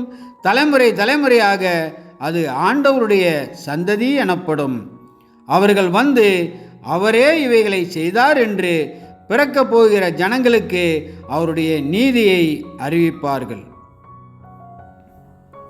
அதற்கு ஜனங்கள் எல்லாரும், இவனுடைய இரத்தப்பழி எங்கள் மேலும் எங்கள் பிள்ளைகள் மேலும் இருப்பதாக என்று சொன்னார்கள். மத்தேயு 27:25. அந்தோ பரிதாபத்திற்குரிய யூதர்கள், என்ன நியாயம் தீர்த்தார்களோ அதனாலேயே நீங்கள் நியாயம் தீர்க்கப்பட்டீர்கள். நசரேயனுடைய உண்மையான பின்னடியார்கள் உங்களை ஒருபோதும் தாக்கவில்லை என்றாலும் அவரது பெயர் அளவிலான நண்பர்களோ பிளாத்தினுடைய வாரிசுகளுடைய கரங்களின் வாயிலாக உங்களை அடிக்கடி பழிக்கு பழி வாங்கியிருக்கின்றனர். ராயனே அல்லாமல் எங்களுக்கு வேறே ராஜா இல்லை என்று நீங்கள் கூக்குரலிட்டீர்கள் மற்றும் உங்களது வார்த்தைகளை சர்வ வல்லமையுள்ளவர் கருத்தில் எடுத்துக்கொண்டார். ஓ பரிதாபத்திற்குரிய யூதர்களே, விசுவாசிக்கின்ற அனைவரையும் தேவனுக்கு முன்பாக பரிசுத்தமுள்ளவர்களாக்குகின்றதும் மனுக்குலத்தைப் போல உங்களுக்கும் பாவ நிவாரண இரத்தமாக இரத்த பலியாக இலவசமாய் அருளப்பட்டதுமான அவரது இரத்தத்தை நீங்கள் ஏற்றுக்கொள்வதை தவிர மற்றபடி அவருடைய இரத்த பலி குறித்து நீங்களே உங்களுக்கு கூறிக்கொண்டதான சாபத்திலிருந்து தப்பித்து கொள்ள வழியில்லை. அது புது உடன்படிக்கையின் முத்திரையாகும், இரத்தமாகும். சிலுவை மற்றும் கைதியை பிரதான ஆசாரியர்களும் வேதபாரகர்களும் பின்தொடர்ந்தனர். அவர் தங்களிடமிருந்து தப்பித்து கொள்ளவில்லை என்பதை உறுதிப்படுத்திக் கொள்ள வேண்டுமென்ற ஆவலில் முக்கிய அலுவல்களையெல்லாம் அவர்கள் தள்ளிவிட்டுத்தான் அவரை பின்தொடர்ந்து சென்றிருக்க வேண்டும் என்பதில் ஐயமில்லை. அவர்கள் சாதாரண ஜனங்களை காட்டிலும் அதிகமாய் குற்றம் சாட்டப்பட வேண்டியவர்களாய் இருந்தனர். எனினும் தங்களது போக்கை நியாயப்படுத்திடுவதற்கு நாடினார்கள். இவர்களுடைய மனசாட்சி கன நேரம் குத்தப்பட்டிருப்பினும் இவர்கள் இயேசுவை சிலுவையில் அறையப்பட்டவராக உதவியின்றி மரித்து கொண்டிருப்பவராக பார்த்த மாத்திரத்தில் குத்தல்கள் அனைத்தும் மறைந்து போயிற்று, சாந்தி அடைந்து விட்டது. இது ஒரு பரீட்சையே என்று அவர்கள் சொல்லிக் கொண்டார்கள். ஒருவேளை அவர் மேசியாவாக இருப்பாரானால் சந்தேகத்துக்கிடமின்றி அவர் இவ்விதமான அவமானத்திற்குரிய நிலையில் பாடுபட மாட்டார். மாறாக அவர் சிலுவையை விட்டு உடனடியாக இறங்கி வந்துவிடுவார் என்று அவர்கள் எண்ணினார்கள். ஆகவேதான் தங்கள் ஜனங்கள் மீது அதிகாரமும் ஆளுகையும் செலுத்தி கொண்டிருக்கும் ஆசாரியருக்குரிய அதிகாரத்தை கவிழ்த்து போடும் போதகம் உடையவரும் தேசத்தின் சமாதானத்தை குலைப்பவருமானவரை அப்புறப்படுத்தும் விஷயத்தில் தாங்கள் மேற்கொண்ட நடவடிக்கையானது ஞானமுள்ளதாகவும் சரியானதாகவும் இருக்கின்றது என்பதற்கான நிரூபணம் தங்களிடத்தில் உள்ளது என்று அவர்கள் கூறினார்கள். இந்த யுகத்தின் அறுவடையின் போதும் நிஜமான பெயர் அளவிலான ஆவிக்குரிய இஸ்ரேல் மத்தியில் முன்பு இருந்தது போன்று சத்தியமானது கட்டுக்கதைகளை காட்டிலும் அந்நியமானவைகளாக காணப்படுகின்றது. மேலும் கர்த்தருடைய ஆவியினால் வழிநடத்தப்படாமலும் தவறான இருதய நிலை உடையவர்களுமாகிய திரளான ஜனங்கள் சத்தியத்திற்கு குருடாக்கப்பட்டவர்களாக காணப்படுகின்றனர். அந்தோ அவருடைய பலத்தை அவர்கள் எவ்வளவு குறைவாக மதிப்பிட்டுள்ளார்கள். அவரால் சிலுவையிலிருந்து இறங்கி வந்திருக்க முடியும், மரிக்க மறுத்திருக்க முடியும், அவர்களுடைய கேலி பேச்சுக்களை எதிர்த்திருக்கவும் முடியும். தம்மை காத்து கொள்வதற்கு 12 லேகியன்களுக்கு அதிகமான தூதர்களையும் அப்போது பெற்று கொண்டிருந்திருக்கவும் முடியும். ஆனால் இப்படி நடந்து கொள்வது அவருடைய அர்ப்பணிப்புக்கு எதிரானதாகவும் பிதாவின் சித்தத்திற்கு இசைவில்லாததாகவும் ஆகிவிடும். மேலும் எதிர்கால வாழ்க்கைக்குரிய நம்பிக்கை இல்லாமல் ஆதாமின் சந்ததியாராகிய நாம் மரணத்திற்பின் கீழேயே விடப்பட்டவர்களாகி விடுவோம். நமது அருமையான மீட்பர் அவர் வையப்படும் போது பதில் வையாமலும் தம்மை துன்புறுத்தினவர்கள் மேல் சினம் கொள்ளாமலும் தம்மை தண்டிக்கிறவர்களை தாக்காமலும் இருந்தபடியினால் நாம் எவ்வளவு சந்தோஷமும் அடைய முடிகின்றது. நம் சார்பாக ஏற்றுக்கொள்ளப்படத்தக்கதான பழியை ஒப்பு கொடுக்க காரணமாயிருந்த அவருடைய அன்பு மற்றும் அவருடைய உண்மை நிமித்தம் நாம் எவ்வளவாய் சந்தோஷம் அடைய முடிகின்றது. கர்த்தருக்கு பரிசாகவும் பிதாவின் அங்கீகரிப்பிற்கான அடையாளமாகவும் அவருக்கு கிடைத்த மகா கணம், மகிமை, ஆளுகை மற்றும் முடிவில்லாத எல்லையற்ற வல்லமையில் நாம் எவ்வளவாய் பேரானந்தம் கொள்ள முடிகின்றது. மேலும் இது அவருடைய கிருபையினாலும் உதவியினாலும் அவருடன் கூட அவருடைய ராஜ்யத்தில் நாம் உடன் சுதந்திரர்கள் நிலையை அடைய முடியும் என்ற எத்துணை நம்பிக்கையும் கொடுக்கின்றது. சிலுவையின் அருகிலே அப்போஸ்தலனாகிய யோவானும் இயேசுவின் தாயும் அவரை அன்பு கூர்ந்தவர்களும் நின்று கொண்டிருந்தனர். இவர்கள் அவரது அவமானங்களையும் பாடுகளையும் கண்டபோது இவர்களது இருதயங்களானது அனுதாபத்தினால் நொறுங்கினது மற்றும் சம்பவங்களின் அவசியத்தினை முழுமையாக புரிந்து கொள்ள முடியாமல் நின்றார்கள். மதிய வேளையளவு இயேசு தமது தாயும் யோவானும் தம் அருகே நிற்கிறதைக் கண்டு தம்முடைய தாயை நோக்கி, ஸ்திரியே, அதோ உன் மகன் என்றார். பின்பு அந்த சீசனை நோக்கி, அதோ உன் தாய் என்றார். யோவான் 19:26-27. நமது கர்த்தருடைய வேதனையின் உச்சகட்டத்திலும் கூட அவர் தம்மை பற்றி எண்ணுவதை பார்க்கிலும் தம்முடைய சீசர்கள் மற்றும் தமக்கு அருமையாய் இருப்பவர்கள் குறித்தும் எண்ணினவராக காணப்படுகின்றார். இச்சமயத்தில்தான் இருள் பூமியை சுமார் 3 மணி நேரம் மூடிக்கொண்டது. ரீபிரின்ஸ் நம்பர் 3370, ரீபிரின்ஸ் நம்பர் 2313 மற்றும் ரீபிரின்ஸ் நம்பர் 3900. அப்படியே பிரதான ஆசாரியரும் வேதபாரகரும் மூப்பரும் பரியாசம் பண்ணி மற்றவர்களை இரட்சித்தான், தன்னைத்தான் இரட்சித்து கொள்ள திராணி இல்லை. இவன் இஸ்ரவேலின் ராஜாவானால் இப்பொழுது சிலுவையிலிருந்து இறங்கி வரட்டும், அப்பொழுது இவனை விசுவாசிப்போம். தன்னை தேவனுடைய குமாரன் என்று சொல்லி தேவன் மேல் நம்பிக்கையாய் இருந்தானே, அவர் இவன் மேல் பிரியமாயிருந்தால் இப்பொழுது இவனை இரட்சிக்கட்டும் என்றார்கள். அவரோடே கூட சிலுவைகளில் அறையப்பட்ட கல்லரும் அந்தப்படியே அவரை நிந்தித்தார்கள். மத்தேயு 27:41-44 முடிய. நிந்தை என் இருதயத்தை பிளந்தது, நான் மிகவும் வேதனைப்படுகிறேன். எனக்காக பரிதவிக்கிறவன் உண்டோ என்று காத்திருந்தேன், ஒருவனும் இல்லை. தேற்றுகிறவர்களுக்கு காத்திருந்தேன், ஒருவனையும் காணேன். சங்கீதம் 69:20. நமது கர்த்தர் தமது ஓட்டத்தின் முடிவு வந்திருப்பதை உணர்ந்து கொண்டார். அநேகமாக இத்தருணத்தின் போதே பிதாவின் தொடர்பானது அவரிடமிருந்து ஒரு கணம் துண்டிக்கப்பட்டது. அவர் கொஞ்சம் நேரமாகிலும் பாவி என்னும் தெய்வீக தயவு துண்டிக்கப்பெற்று காணப்படும் அனுபவம் யாவற்றையும் அனுபவிக்க வேண்டும். ஏனெனில் நாம் அவர் நிமித்தமாக தேவனால் நீதிமான்களாக கையாளப்படத்தக்கதாக நம் நிமித்தமாக அவர் பாவி போல் நடத்தப்பட்டார்.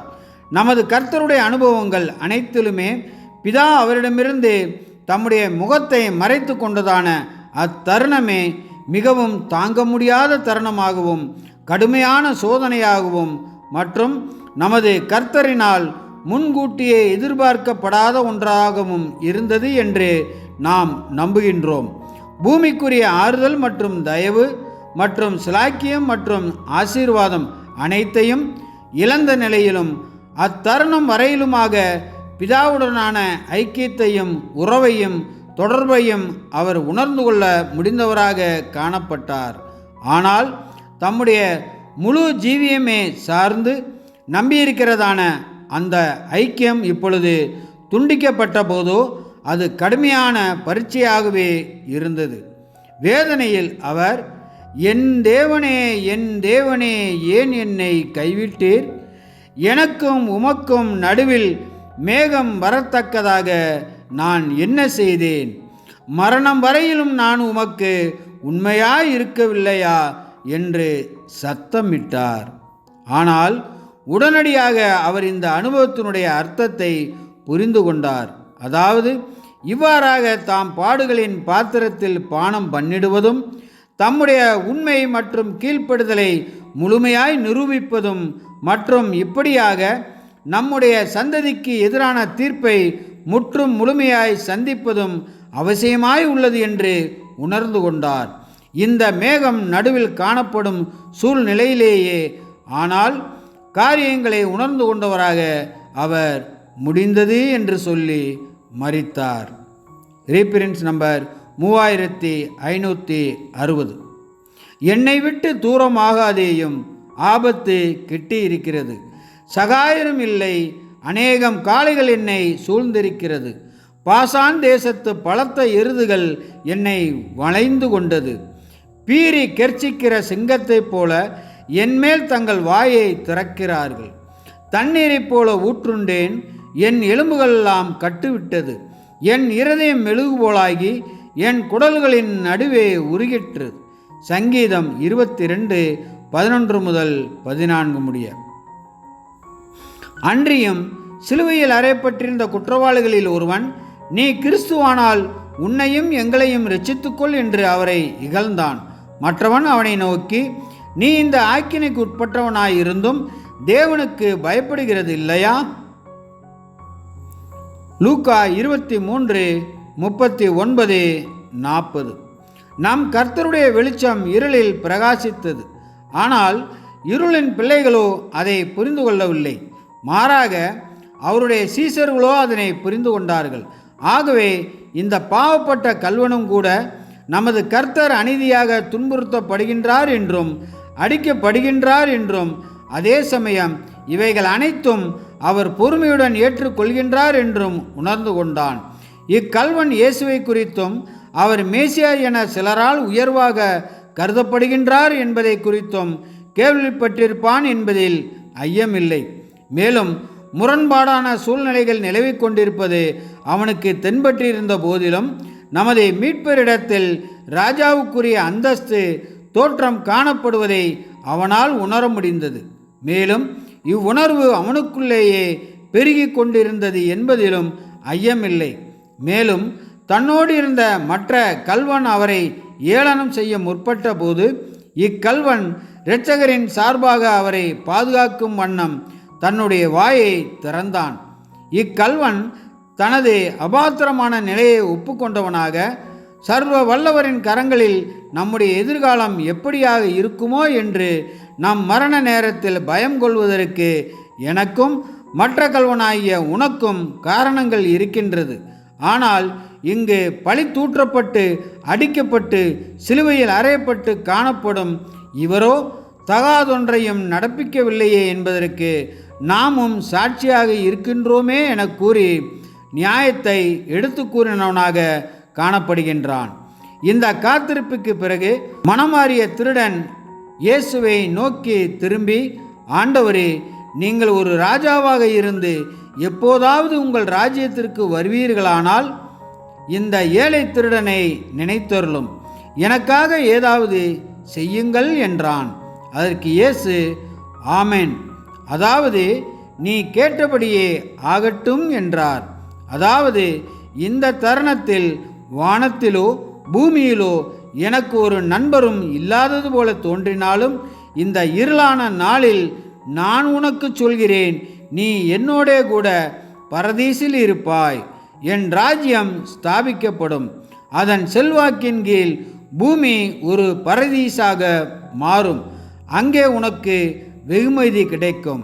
ரீபிரின்ஸ் நம்பர் 3902 மற்றும் PD 69. பின்பு அந்த சீசனை நோக்கி, அதோ உன் தாய் என்றார். அந்நேரம் முதல் அந்த சீசன் அவளை தன்னிடமாய் ஏற்றுக்கொண்டான். யோவான் 19:27.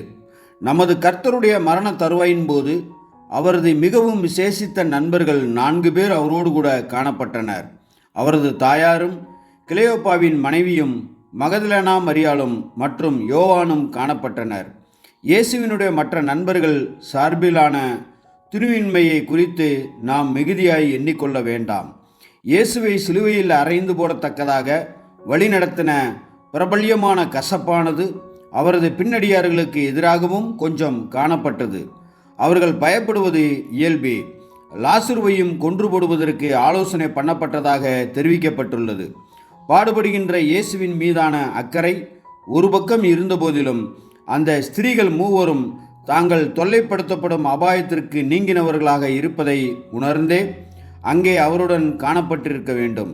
இன்னும் யோவானை பொறுத்தமட்டில் அவருக்கு பிரதான ஆசாரியனுடைய வீட்டாரில் நண்பர் ஒருவர் இருந்தார் என்றும், அந்த நண்பரே இயேசு முதலாவதாக பிரதான ஆசாரியன் முன்னிலையில் கொண்டு வரப்பட்ட போது யோவான் உள்ளே வந்து காணப்படுவதற்கு அனுமதித்திருக்க, பேதுரு வெளி பிரகாரங்களில் அடையாளம் கண்டுகொள்ளப்படுவாரோ என்று பயந்து காணப்பட்டார் என்றும் நாம் நினைவு கூறுகின்றோம். அநேகமாக முழு நடவடிக்கை குறித்த விவரமளிக்கத்தக்கதாக பிரதான ஆசாரியனுடைய ஊழியக்காரனும் சிலுவையில் அறையப்படும் வேளையில் காணப்பட்டிருக்க வேண்டும். இந்த சூழ்நிலைகள் அனைத்தும் யோவான் அவ்விடத்தில் காணப்படுவதற்கு தைரியம் மூட்டினதாய் இருக்கலாம். இந்த வேளையில்தான் இயேசு மிகுந்த வழியில் காணப்பட்ட போதிலும் தமது தாயாரை தம்முடைய சீசனுடைய பராமரிப்பின் கீழ் ஒப்படைத்தவராக தாயை நோக்கி, ஸ்திரியே, அதோ உன் மகன் என்றும், சீசனை நோக்கி, அதோ உன் தாய் என்றும் கூறினார். சிலுவையில் இயேசுவிடம் சென்று நம்முடைய அனுதாபங்களை நம்மால் காண்பிக்க முடியாது. ஆனால் நம்மால் அவரது அன்பார்ந்த சரீர அங்கத்தினருக்கான இருள் சூழ்ந்த நேரங்களில் அவர்களிடத்திற்கு சென்று உதவியை செய்திட முடியும் மற்றும் இதை அவர் தமக்கே செய்ததாக கருதுவார். ரீபிரின்ஸ் நம்பர் 3560. நேரம் செல்ல செல்ல அப்போஸ்தலனாகிய யோவானின் தைரியம் பெருகிற்று.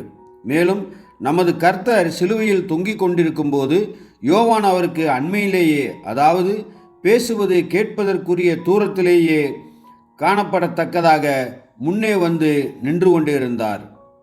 அநேகமாக கிளையோப்பாவின் மனைவியை பார்த்தபோது இவர் தைரியம் அடைந்திருக்க வேண்டும். இந்த கிளையோப்பாவின் மனைவி உறவினல் என்ற அனுமானம் காணப்படுகின்றது.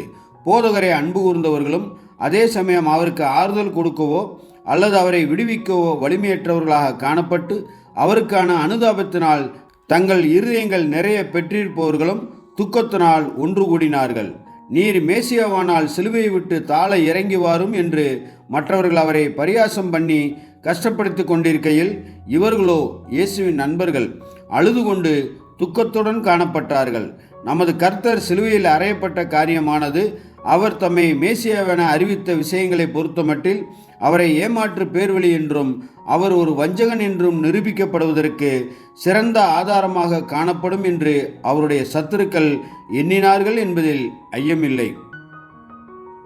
கிறிஸ்துவின் சரீர அங்கங்களுக்கும் சில சமயங்களில் அவர்கள் தனது தயவை பெற்றிராதவர்கள் என்றும் உண்மையில் அவர்கள் ஏமாற்றுக்காரர்கள் என்றும் தோன்றும் அனுபவங்களை பிதா அனுமதித்திருப்பது உண்மையே.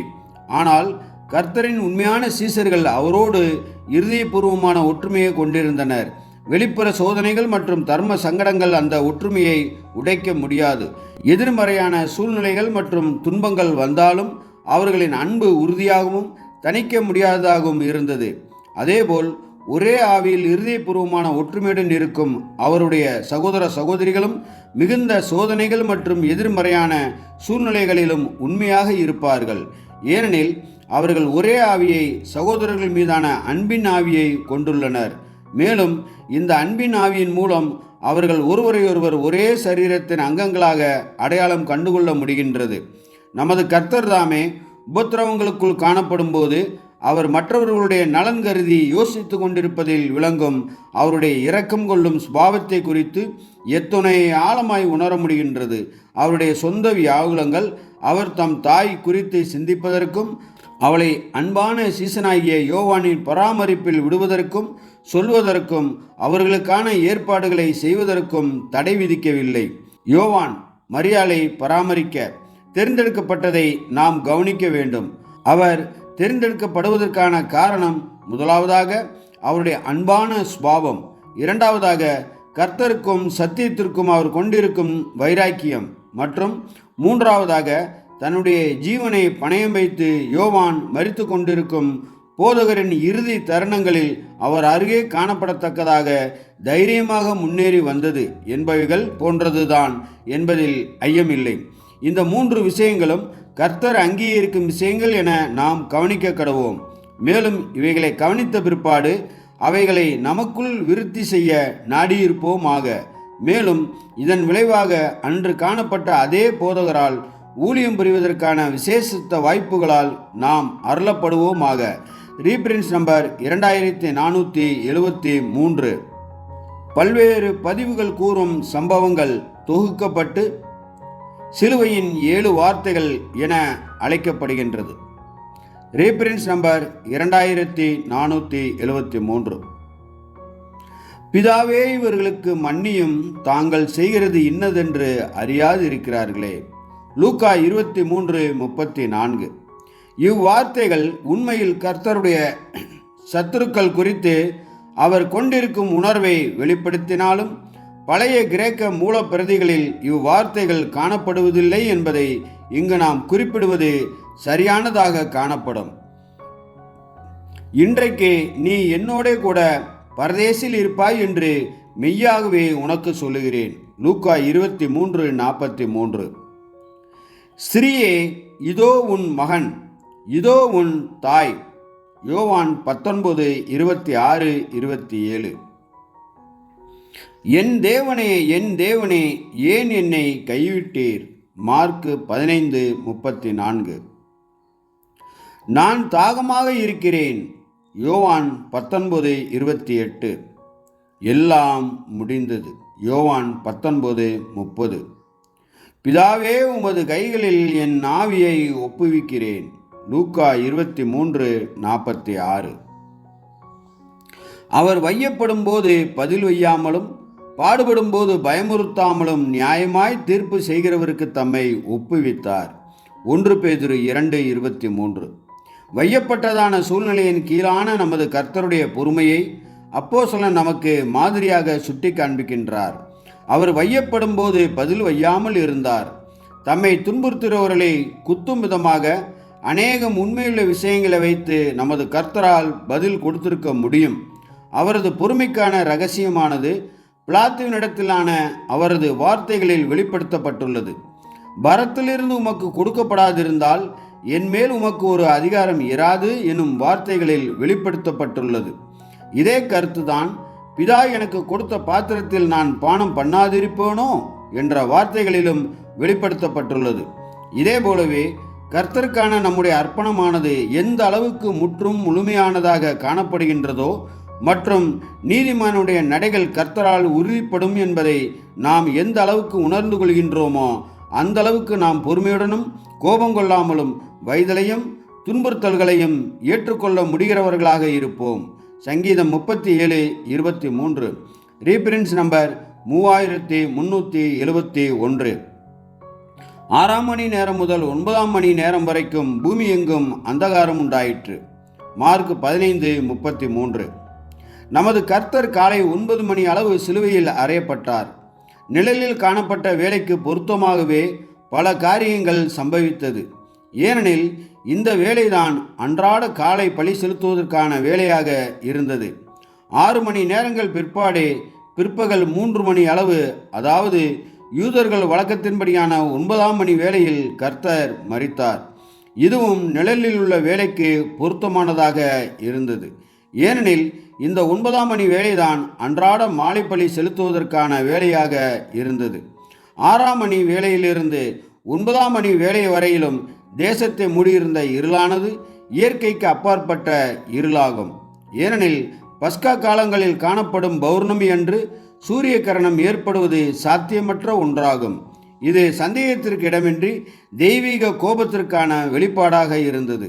அதாவது இப்படியான கிரியைகளை நடப்பிப்பதன் மூலமாக நீண்ட காலமாக தயவு பெற்றிருந்த தேசமானது தேவனிடமிருந்து அந்நியராய் தள்ளுண்டு போகும் காரியத்திற்கு இந்த இருளானது நிழலாய் காணப்பட்டது.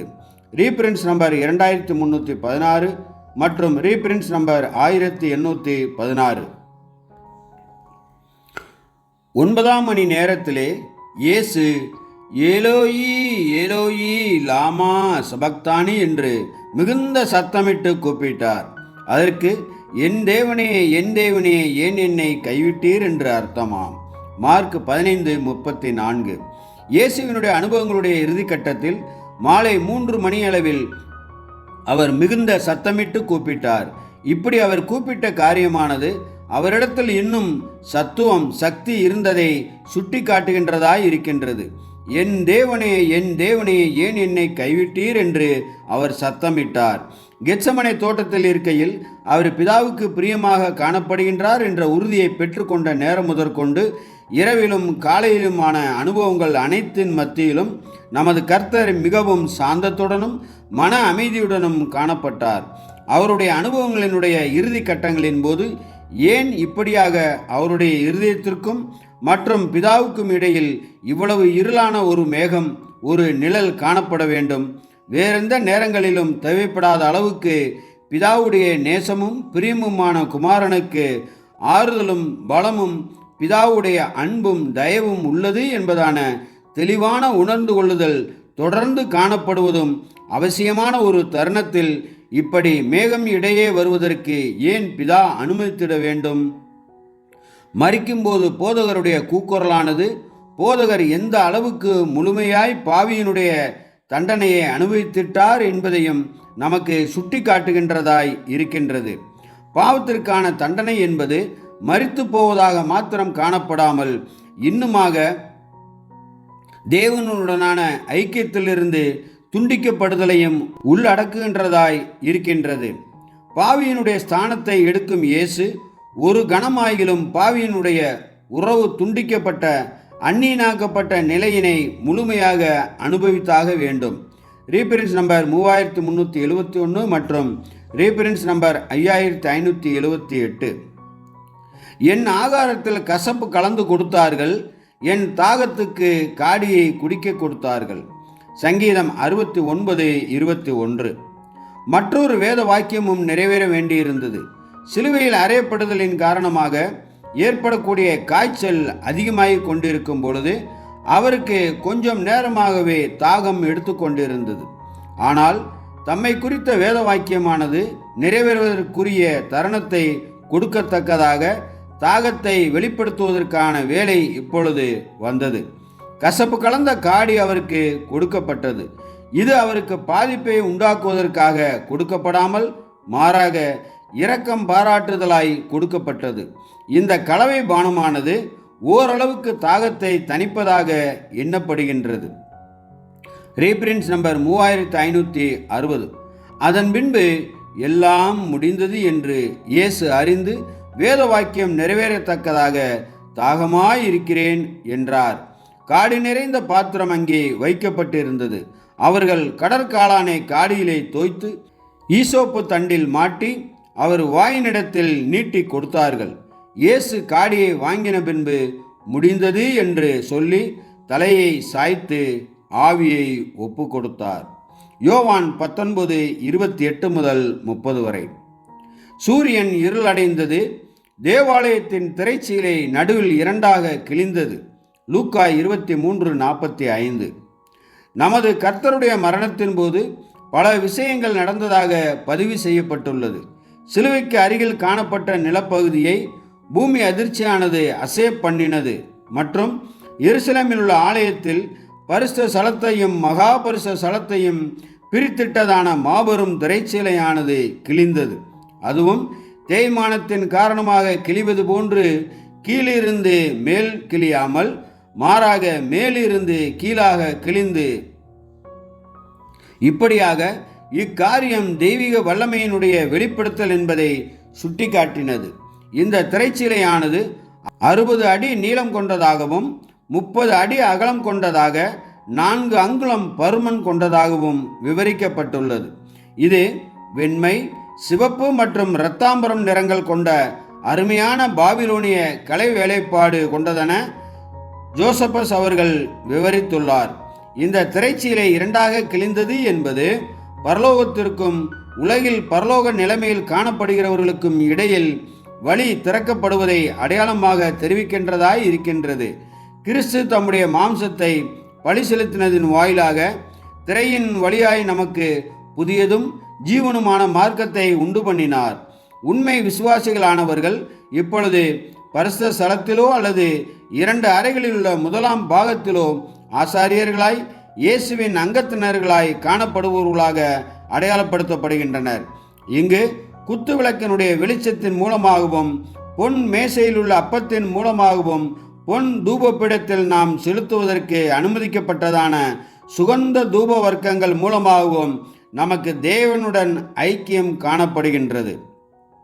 மற்றும் இந்த கண்ணோட்டத்திலிருந்து நம்மால் விசுவாசத்தினால் திரைக்கு அப்பால் பார்க்க முடிகின்றது.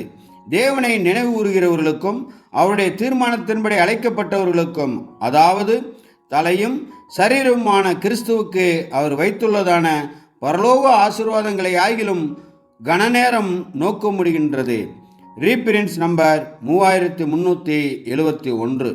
அப்பொழுது தேவாலயத்தின் திரைச்சீலை மேல் தொடங்கி கீழ் வரைக்கும் இரண்டாக கிழிந்தது. மார்க் 15:38. ஆகையால் சகோதரரே, நாம் பரிசுத்த ஸ்தலத்தில் பிரவேசிப்பதற்கு இயேசுவானவர் தமது மாம்சமாகிய திரையின் வழியாய் புதிதும் ஜீவனுமான மார்க்கத்தை நமக்கு உண்டு பண்ணினபடியால் அந்த மார்க்கத்தின் வழியாய் பிரவேசிப்பதற்கு அவருடைய இரத்தத்தினாலே நமக்கு தைரியம் உண்டாயிருக்கிறபடியினாலும் தேவனுடைய வீட்டின் மேல் அதிகாரியான மகா ஆசாரியர் நமக்கு ஒருவர் இருக்கிறபடியினாலும். எபிரேயர் 10:19-20.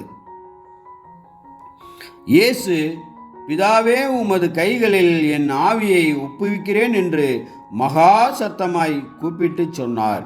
இப்படி சொல்லி ஜீவனை விட்டார். லூக்கா 23:46. இறுதி வரையிலும் உண்மையாயும் நம்பிக்கைக்கு பாத்திரமானவராகவும் நமது கர்த்தர் இயேசு காணப்பட்டு தம்முடைய ஆவியை மரிக்கும் தருவாயில் பரமபிதாவிடம் ஒப்படைத்தார். பிதாவின் வாக்குத்தத்தங்களானது அவரது ஜீவியம் முழுவதிலும் அவரை தாங்கினது, ஆதரித்தது மற்றும் அவைகள் இப்பொழுது அவரது மரண தருவாயில் அவருக்கு பலனாகவும் இருந்தது. எனினும் மற்றொரு பதிவில் பார்க்கும் பொழுது கடைசி தருணத்தில் பரமபிதா நமது கர்த்தருக்கான இந்த ஆதரவை அவரிடமிருந்து எடுத்துவிட்டு அநேகமாக அவரை ஒரு கணம் தனிமையில் விட்டுவிட்டதாக நாம் பார்க்கின்றோம். மேலும் இந்த அவருடைய கடைசி அனுபவமானது அவருக்கு முற்றும் முழுமையான தனிமையாகவும் பிதாவிடமிருந்து முற்றிலுமான பிரிவாகவும் காணப்பட்டது. இது பிதாவினுடைய வெறுப்பின் காரணமாய் அல்ல என்பதை நாம் அறிவோம். ஏனெனில் தாம் அனைத்து காரியங்களிலும் மற்றும் எப்போதும் பிதாவை பிரியப்படுத்தியுள்ளார் என்ற வாக்குறுதியை இயேசு பெற்றிருந்தார். மற்றும் இதை அப்போஸ்தலனாகிய பேதுரு அப்போஸ்தலர் 17:31 குறிப்பிட்டுள்ளது போன்று மரணத்திலிருந்து இயேசுவை உயிர்த்தி எழுப்பினதன் மூலம் பிதா பின்னர் உறுதிப்படுத்தினார். இயேசு பாவியினுடைய ஸ்தானத்தை எடுத்துக்கொண்டபடியால் அந்த அனுபவம் அவசியமாய் இருந்தது. பாவியாகிய ஆதாம் மற்றும் அவருக்குள் நாம் அனைவரும் ஜீவனுக்கான நமது உரிமையை மாத்திரமல்லாமல் இன்னுமாக பிதாவினுடனான ஐக்கியத்தையும் இழந்து போயுள்ளோம். மேலும் நமக்கான மீட்கும் பொருளாக வேண்டுமானால் நமது மீட்பர் நமக்காக மரிப்பது மாத்திரமல்லாமல் இன்னுமாக அவர் பாவியை போன்று மரிக்க வேண்டியது அவசியமாயின்றது. அதாவது மரணத்திற்பின் கீழாக காணப்படும் குற்றவாளி போன்று மரிக்க வேண்டியது அவசியமாய் உள்ளது. இன்னுமாக பாவி பிதாவினுடைய தயவு மற்றும் ஐக்கியத்திலிருந்து முற்றிலுமாக துண்டிக்கப்பட்டு காணப்படும் அனுபவத்தையும் அவர் ருசிக்க வேண்டும். நமது அருமை மீட்பர் கடந்து சென்ற அனுபவங்களிலேயே இந்த கடைசி அனுபவமே மிகவும் கடுமையான அனுபவமாக இருந்திருக்க வேண்டும். இத்தருணத்தில்தான் அவரது ஆன்மாவானது வியாகுலத்தோடு என் தேவனே, என் தேவனே, ஏன் என்னை கைவிட்டீர் என்று கதறினது. ரீபிரின்ஸ் நம்பர் 1988. கிறிஸ்துவின் மரணத்துக்கு கூறப்படும் முதன்மையான உடல் ரீதியான காரணம் உண்மையில் உடைந்த இருதயம் என்று நம்பப்படுகிறது. இல்லையெனில் அவர் இன்னும் நீண்ட நேரம் சித்திரவதை அனுபவித்திருப்பார். சிலுவையில் அறையப்படுவது பொதுவாக 24 மணி நேரத்திற்குள் மரணத்தை ஏற்படுத்துவது இல்லை. மேலும் பாவியானவர்கள் 5 நாட்கள் வரை உயிருடன் இருந்திருக்கிறார்கள். இயேசு இவ்வளவு சீக்கிரமாக மரித்துவிட்டார் என்பதை கேள்விப்பட்ட பிலாத்துவும் காவலரும் ஆச்சரியமடைந்தனர். நீண்ட நேரம் துன்பப்படாமல் அவர் திடீரென மரித்தார். மேலும் அவர் முழுமையாக சோர்வடைவதற்கு முன்பே மரித்தார். ஏனெனில் அவர் துன்மார்க்கனான திருடனுடன் பேசினார். தனது தாயை யோவானின் பாதுகாப்பில் ஒப்படைத்தார். தமது மாபெரும் பணி நிறைவேறியதை அறிவித்தார். பின்னர் உடல் மற்றும் மனத்தின் கணிசமான வலிமை இருப்பதை காட்டும் ஒரு வலுவான குரலில், என் தேவனே, என் தேவனே, ஏன் என்னை கைவிட்டீர் என்று கூறியவுடன் உடனடியாக மரித்தார். ரீபிரின்ஸ் நம்பர் 959. பிதாவே, உம்முடைய கைகளில் என் ஆவியை ஒப்புவிக்கிறேன். லூக்கா 23:46. இங்கு பேசப்பட்ட வார்த்தைகளான நமது கர்த்தருடைய கடைசி வார்த்தைகள் சங்கீதம் 31:5 ஆகும்.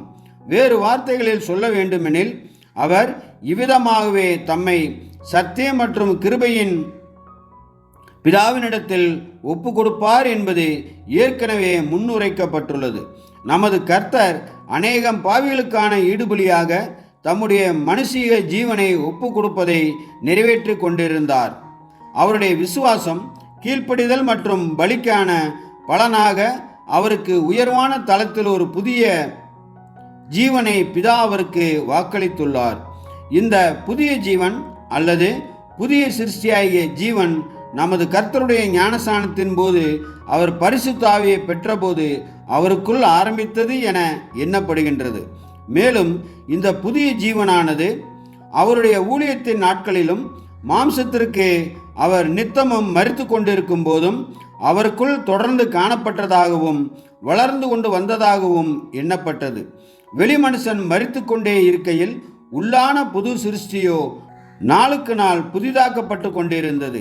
இப்பொழுதோ இயேசுவின் வெளிமனுஷன் முழுமையாக மரித்து போகிற தருணம் வந்துவிட்டது. அதாவது முற்றிலும் ஒப்பு கொடுக்கப்பட்டு பலி நிறைவடையும் தருணம் வந்துவிட்டது. Reference number 2473. இயேசு தம்முடைய ஆவியை பிதாவின் பராமரிப்பில் ஒப்படைத்த காரியமானது அவர் மரணம் என்றால் என்ன என்பதை, அதாவது மரணம் என்பது ஜீவன் நின்று போகும் நிலைமை என்பதை முழுமையாய் அறிந்திருந்தார் என்பதையும், எனினும் தாம் என்றென்றும் மரணத்தில் இருக்கும்படிக்கு அனுமதிக்கப்படாமல் இப்பொழுதும் பிதாவின் சித்தத்திற்கு இசைவாக தம்மால் ஒப்படைக்கப்பட்ட ஜீவனின் ஆவியானது உயிர்த்தெழுதலின் மூலம் தமக்கு மீண்டும் அருளப்படும் என்று பிதாவின் மீது குமாரன் நம்பிக்கை கொண்டிருந்தார் என்பதையும் மறைமுகமாக குறிப்பிடுகின்றது. Reference number 2316. அவனுடைய எலும்புகளை எல்லாம் காப்பாற்றுகிறார், அவைகளில் ஒன்றும் முறிக்கப்படுவதில்லை. சங்கீதம் 34:20. அந்த நாள் பெரிய ஓய்வு நாளுக்கு ஆயத்த நாளாய்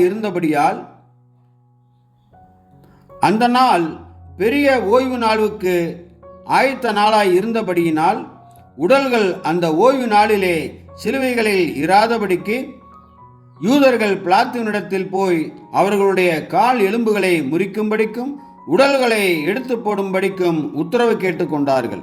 அந்தபடி போர்ச்சேவர் வந்து அவருடனே கூட சிலுவையில் அறையப்பட்ட முந்தினவனுடைய கால் எலும்புகளையும் மற்றவனுடைய கால் எலும்புகளையும் முறித்தார்கள்.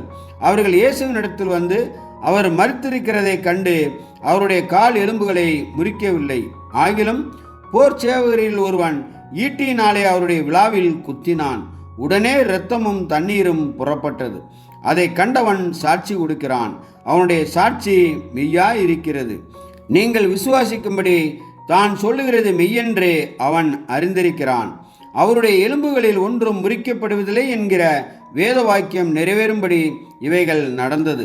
அல்லாமலும் தாங்கள் குத்தினவரை நோக்கி பார்ப்பார்கள் என்று வேறொரு வேத வாக்கியம் சொல்லுகிறது.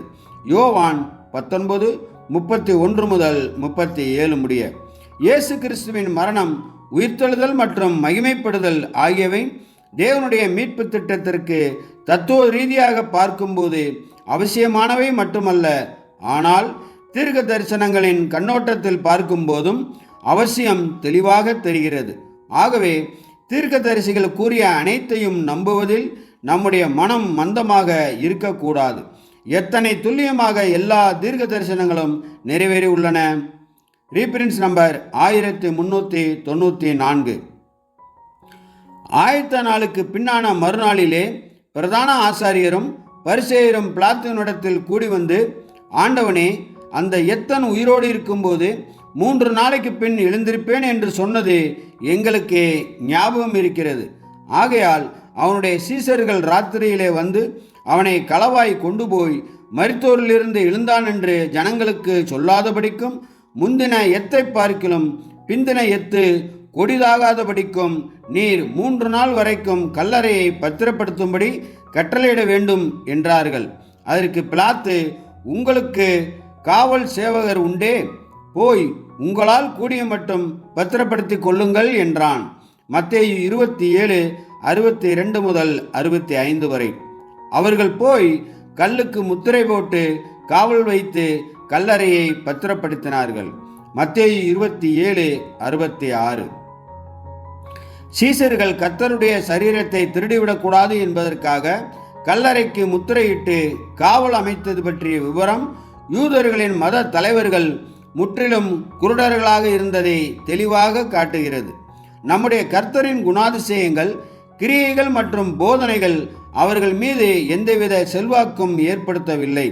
அவர்கள் இயேசு யார் என்பதையும் மரித்து 3ஆம் நாளில் உயிர்த்தெழுவேன் என்ற அவருடைய கணிப்பு நிறைவேறுவது பற்றியோ அவர்களுக்கு சிறிதளவு கூட சந்தேகம் எழவில்லை. அவர்களின் ஒரே கவலை அவரது சீசர்கள் மோசடி செய்து அவரது சரீரத்தை திருடிவிடக்கூடாது என்பதே. ஆயினும் அவர்களின் தீய சந்தேகங்களை ஆண்டவர் நன்மைக்காக மாற்றினார். இதுவே சத்தியத்திற்கு ஒரு சாட்சியாகவும் நம்பிக்கை கொண்டவர்களுக்கு விசுவாசத்தை உறுதியாக்குவதற்கான உதவியாகவும் ஆகிவிட்டது. ரீபிரின்ஸ் நம்பர் 2318. நாம் பாவங்களுக்கு செத்து நீதிக்கு பிழைத்திருக்கும்படிக்கு அவர்தாமே தமது சரீரத்திலே நம்முடைய பாவங்களை சிலுவையின் மேல் சுமந்தார். அவருடைய தழும்புகளால் குணமானீர்கள். 1 பேதுரு 2:24. பாவமே அறியாத கிறிஸ்து யூதர்களுக்காக பாவமாக ஆக்கப்பட்டதை அப்போஸ்தலன் விளக்குகின்றார், காட்டுகிறார். இவ்வாறே தேவனால் யூதர்களை கண்டனத்திலிருந்து விடுதலையாக்க ஒரு விசேஷமான ஏற்பாடு செய்யப்பட்டது. கிறிஸ்து யூதருக்காக எவ்விதத்தில் ஒரு சாபமாக ஆக்கப்பட்டார் என்ற சிறப்பு அர்த்தத்தை அப்போஸ்தலன் குறிப்பிட்டுள்ளார். கலாத்தியர் 3:13-14. இது ஒரு மரத்தில் தொங்குவதாகும். நியாயப்பிரமாணத்தின் கடுமையான தண்டனை உபாகமம் 21:23. கிறிஸ்து சிலுவையில் மரித்ததன் மூலம் சாபமாக்கப்பட்டார். 1 பேதுரு 2:24. இந்த விதமான மரணம் மீதமிருக்கும் மனுக்குலத்தின் இரட்சிப்புக்கு அவசியமாக இருந்திருக்கவில்லை என்றாலும் யூதர்களின் இரட்சிப்புக்கு அவசியமாக இருந்தது. நியாயப்பிரமாணத்தை ஆனாலும் தீர்க்க தரிசனங்களை ஆனாலும் அழிக்கிறதுக்கு வந்தேன் என்று எண்ணிக்கொள்ளாதேயுங்கள். அழிக்கிறதற்கு அல்ல, நிறைவேற்றுவதற்கே வந்தேன். மத்தேயு 5:17. ஆதாமுக்குள் எல்லோரும் மரித்தனர். முழு உலகமும் பொதுவான மரண தண்டனையின் கீழ் உள்ளது. அவர்கள் செய்த சொந்த தனிப்பட்ட பாவத்தினால் அல்லாமல் ஆதாமின் மீறுதலினாலேயே அப்படி ஆயினர். தேவன் யூதர்களாகிய நம்மை இந்த நிலைமையிலிருந்து நியாயபரமான உடன்படிக்கை ஏற்பாட்டிற்கு மாற்றினார். ஆனால் நாம் இந்த 2வது பரிசோதனையில் தோல்வி அடைந்து புறஜாதி ஜனங்களை காட்டிலும் அதிகமான தண்டனையின் கீழ் இருக்கிறோம். இவ்வாறு புறஜாதிகளுக்கு மாத்திரமல்ல, யூதர்களுக்கும் ஒரு இரட்சகர் தேவை. இஸ்ரவேலுக்கு வெளியே உள்ள உலகத்திற்கு மட்டுமல்ல, இஸ்ரவேலுக்கும். மேலும் இஸ்ரவேல் தேவனுடன் ஒரு விசேஷ ஏற்பாட்டின் கீழ் இருந்ததால் அவர்களின் மீட்புக்காக சில விசேஷமான வேலைகள் செய்யப்பட வேண்டியது அவசியம் என்று அப்போஸ்தலன் அவர்களுக்கு நிரூபித்தார். ரீபிரின்ஸ் நம்பர் 4869. மரத்திலே தூக்கப்பட்ட எவனும் சபிக்கப்பட்டவன் என்று எழுதியிருக்கிறபடி கிறிஸ்து நமக்காக சாபமாகி நியாயப்பிரமாணத்தின் சாபத்திற்கு நம்மை நீங்களாக்கி மீட்டு கொண்டார். ஆபிரகாமுக்கு உண்டான ஆசீர்வாதம் கிறிஸ்து இயேசுவினால் புறஜாதிகளுக்கு வரும்படியாகவும் ஆவியை குறித்து சொல்லப்பட்ட வாக்கு தத்தத்தை நாம் விசுவாசத்தினாலே பெறும்படியாகவும் இப்படி ஆயிற்று. கலாத்தியர் 3:13-14. அவர் மனுஷரூபமாய் காணப்பட்டு மரணபரியந்தம், அதாவது சிலுவையின் மரணபரியந்தமும் கீழ்ப்படிந்தவராகி தம்மைத்தாமே தாழ்த்தினார். பிலிப்பியர் 2:8. நம்முடைய கர்த்தராகிய இயேசு தேவனுடைய சிருஷ்டிக்கு ஆதி. பிதாவின் திட்டத்திற்கு இசைவாக தன்னை தாழ்த்தவும் தாழ்ந்த சுபாவத்தை எடுக்கவும் மிகுந்த அவமானத்தை மட்டுமல்ல, மிகுந்த வேதனையையும் துன்பத்தையும் உள்ளடக்கிய ஒரு வேலையை செய்யவும் தயாராக இருந்தார். இந்த ஏற்பாட்டிற்கு முழுமையாக இணங்குவதன் மூலம் ஒரே பேரானவர் எவ்வாறு தனது விருப்பத்தையும் தாழ்மையையும் நிரூபித்தார் என்பதை அப்போஸ்தலன் சுட்டிக்காட்டுகிறார். அவர் ஒரு மனிதனான பிறகும் அதே தாழ்மையான ஆவியை தொடர்ந்தார். மனிதனின் மீட்கும் விளையாக இறப்பதன் மூலம் தெய்வீக திட்டத்தின் ஒவ்வொரு விதிக்கும் எழுத்திற்கும் கீழ்ப்படியும் விருப்பத்தை அல்லது மனநிலையை வெளிப்படுத்தினார். அது மாத்திரமல்ல, அவருடைய மரணம் எல்லா வகையிலும் மிகவும் இழிவான ஒன்றாக இருக்க வேண்டும் என்று பிதாவின் சித்தமான போதும், ஒருவேளை அது மீட்கும் பொருளுக்கு தேவையானதை விட அதிகமாக இருந்தாலும் கூட அவர் பின்வாங்கவில்லை. மாறாக, என்னுடைய சித்தத்தின்படி அல்ல, உம்முடைய சித்தத்தின்படியே ஆகக்கடவது என்று கூறி மிக இழிவான சிலுவையின் மரணத்தையும் மனமுவந்து ஏற்றுக்கொண்டார். மனத்தாழ்மை, சாந்தம், தேவனுக்கு முழுமையான கீழ்ப்படிதல் ஆகியவற்றின் மிக அற்புதமான நிரூபணத்தை நாம் இங்கே காண்கிறோம். இந்த மாதிரியைத்தான் நாம் பின்பற்ற வேண்டும் என்று அப்போஸ்தலன் சுட்டிக்காட்டுகிறார். கிறிஸ்து இயேசுவில் இருந்த அதே தாழ்மையான சிந்தை உங்களிலும் இருக்க கடவுது.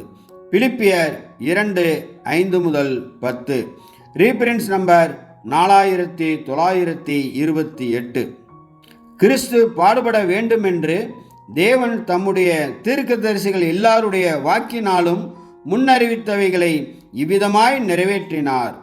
அப்போஸ்தலர் 3:18. நாம் பாவிகளாயிருக்கையில் கிறிஸ்து நமக்காக மரித்ததினாலே தேவன் நம்மேல் வைத்த தமது அன்பை விளங்க பண்ணுகிறார். ரோமர் 5:28. இங்கே தேவனுடைய அன்பு அவரது நீதியை மீறுவது இல்லை. முழுமையான நீதி இல்லாத இடத்தில் உண்மையான அன்பு இருக்க முடியாது. தேவன் தம்முடைய ஒரே பேரான குமாரனை தந்தருளி இவ்வளவாய் உலகத்தில் அன்பு கூர்ந்தார். இங்கே தேவனுடைய அன்புக்கான ஆதாரம் அவர் கற்பித்ததிலோ உணர்ந்ததிலோ விரும்பியதிலோ அல்லது சொன்னதிலோ இல்லாமல் அவர் செய்த செயலில்தான் உள்ளது. தம்முடைய ஒரே பேரான குமாரனாலே நாம் பிழைக்கும்படிக்கு தேவன் அவரை இவ்வுலகத்திலே அனுப்பினதினால் தேவன் நம்மேல் வைத்த அன்பு வெளிப்பட்டது. நாம் தேவனிடத்தில் அன்பு கூர்ந்ததினால் அல்ல, அவர் நம்மிடத்தில் அன்பு கூர்ந்து நம்முடைய பாவங்களை நிவர்த்தி செய்கிற கிருபாதார பலியாக தம்முடைய குமாரனை அனுப்பினதினாலே அன்பு உண்டாயிருக்கிறது. நம்முடைய பாவங்களை நிவர்த்தி செய்கிற கிருபாதார பலி அவரே. நம்முடைய பாவங்களை மாத்திரமல்ல, சர்வலோகத்தின் பாவங்களையும் நிவர்த்தி செய்கின்ற பலியாயிருக்கிறார். 1 யோவான் 2:2, 4:9-10. இந்த தெய்வீக அன்பின் பரிசு நமது பரலோக தந்தையின் மகத்தான மற்றும் அற்புதமான திட்டத்திற்காக அவர் செலுத்திய உயர்ந்த விலையை எடுத்து காட்டுகிறது. அவர் தனது குடும்பத்தின் மக்களின் பெரும்பகுதியினர் பாவத்தில் விழுவதை அவர் கண்டிருப்பது மட்டுமல்ல, அவர்களை மீட்டு எடுப்பதற்காக தனது இருதயத்தின் அன்பான பொக்கிஷத்தை தியாகம் செய்ய வேண்டியிருந்தது. மேலும் இந்த அன்பானவரை மிகவும் இழிவான அவமானத்திற்கும் இகழ்ச்சிக்கும் வேதனைக்கும் மற்றும் மரணத்திற்கும் உட்படுத்தினார். ஒரு பெற்றோரின் அன்பின் உதாரணத்தின் மூலம் யெகோவாவின் அன்பின் விலையை நாம் சிறப்பாக புரிந்து கொள்ள முடிகிறது. மிகவும் பிரியமான தமது அன்பான குமாரனை தியாகம் செய்யும்போது பிதா எவ்வளவு கனிவான மன உணர்ச்சிகளுடனும் ஏக்கத்துடனும் இருந்திருப்பார். இயேசு தனது தோற்றத்தின் ஆரம்பத்திலிருந்தே வெளிப்பட்ட அனைத்து அழகிய குணநலன்களுக்கு மேலாக இப்போது ஒரு கூடுதல் உயர்ந்த கிருபை வெளிப்பட்டது. அதாவது தெய்வீக சித்தத்திற்கே முழுமையாக கீழ்ப்படிதல். பாதை, வழி மற்றும் அவமானம் நிறைந்ததாக இருந்தாலும் கூட அதை அவர் தாமாகவே முழுமையாக ஏற்றுக்கொண்டார். இரக்கத்தின் பணியை செய்ய அவரது நேசகுமாரனை அனுப்பும்போது பிதா சிறிதளவும் துக்க உணர்வும் இல்லாமல் அனுமதித்திருப்பாரா? மரணத்தின் நம்புகள் தன் நேசகுமாரனின் இருதயத்தை தொலைத்த போது ஒரு தகப்பனுக்கே உரிய அன்பின் வேதனையை அவர் உணரவில்லை என சொல்ல முடியுமா?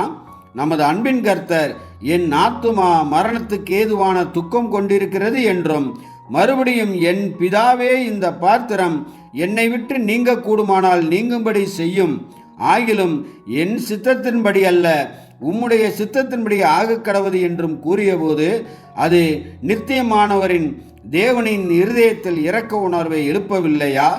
ஆம், நிச்சயமாகவே பிதாவின் கபடமற்ற அன்பு கர்த்தரின் துக்கத்தை இரக்கத்தோடு பகிர்ந்து கொண்டது.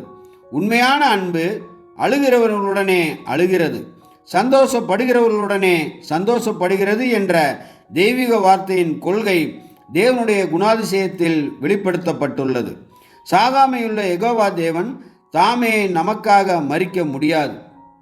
ஏனெனில் அவரது தெய்வீக சுபாவம் மரணத்துக்கு எதிரான அத்தாட்சியாக இருக்கிறது. மேலும் அவர் மரிக்க முடியாதிருந்தாலும் அவரை மீண்டும் உயிர்ப்பிக்க எந்த மேலான சக்தியும் இல்லாதிருப்பதால் அனைத்து படைப்புகளும் நிர்வாகமற்ற நிலைமையிலேயே விட்டுவிடப்பட்டிருக்கும். இதனால் பேரழிவும் பரிதாபகரமான முடிவுகளும் மட்டும் நிலவியிருக்கும்.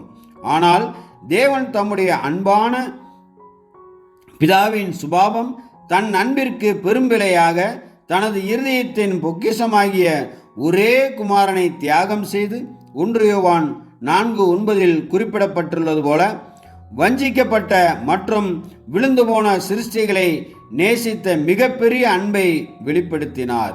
இந்த தியாக பலி அவருக்கு விலையாக இல்லாதிருந்தால் அல்லது அத்தகைய சூழ்நிலையில் கூட அவரது மனம் எந்த வேதனையான உணர்ச்சியையும் உணர முடியாதவராக இருந்தால் அவருடைய குமாரனையே பரிசாக தந்தது அன்பின் வெளிப்பாடாக இருந்திருக்காது. ஏனெனில் எந்த விலையும் இல்லாதது எதையும் வெளிப்படுத்தாது. நம்முடைய கர்த்தராகிய இயேசு பிதாவின் குணத்தை பற்றிய தவறான சித்தரிப்புகளை பல நூற்றாண்டுகளாக பொறுமையுடன் சகித்து கொண்டிருக்கும் பிதாவுக்கு ஆழ்ந்த அனுதாபத்தை வெளிப்படுத்தினார். பிதாவை மகிமைப்படுத்துவதற்கும் அவருடைய மகிமையான தன்மையின் தவறான அபிப்பிராயங்களை மனிதர்களிடையே சரி செய்வதற்கும் அவருடைய நற்குணங்களான இரக்கம், அன்பு மற்றும் கிருபையை மனிதர்களுக்கு வெளிப்படுத்தவும் அவர்கள் இன்னும் பாவிகளாக இருந்தபோதே அவர்களை நேசித்த இரக்கமுள்ள தேவனை நேசிக்கவும் அவர்களை தேடவும் அவர்களின் நித்திய இரட்சிப்புக்காக திட்டமிடவும் அவரது வாழ்க்கையின் ஒரே முயற்சி இருந்தது.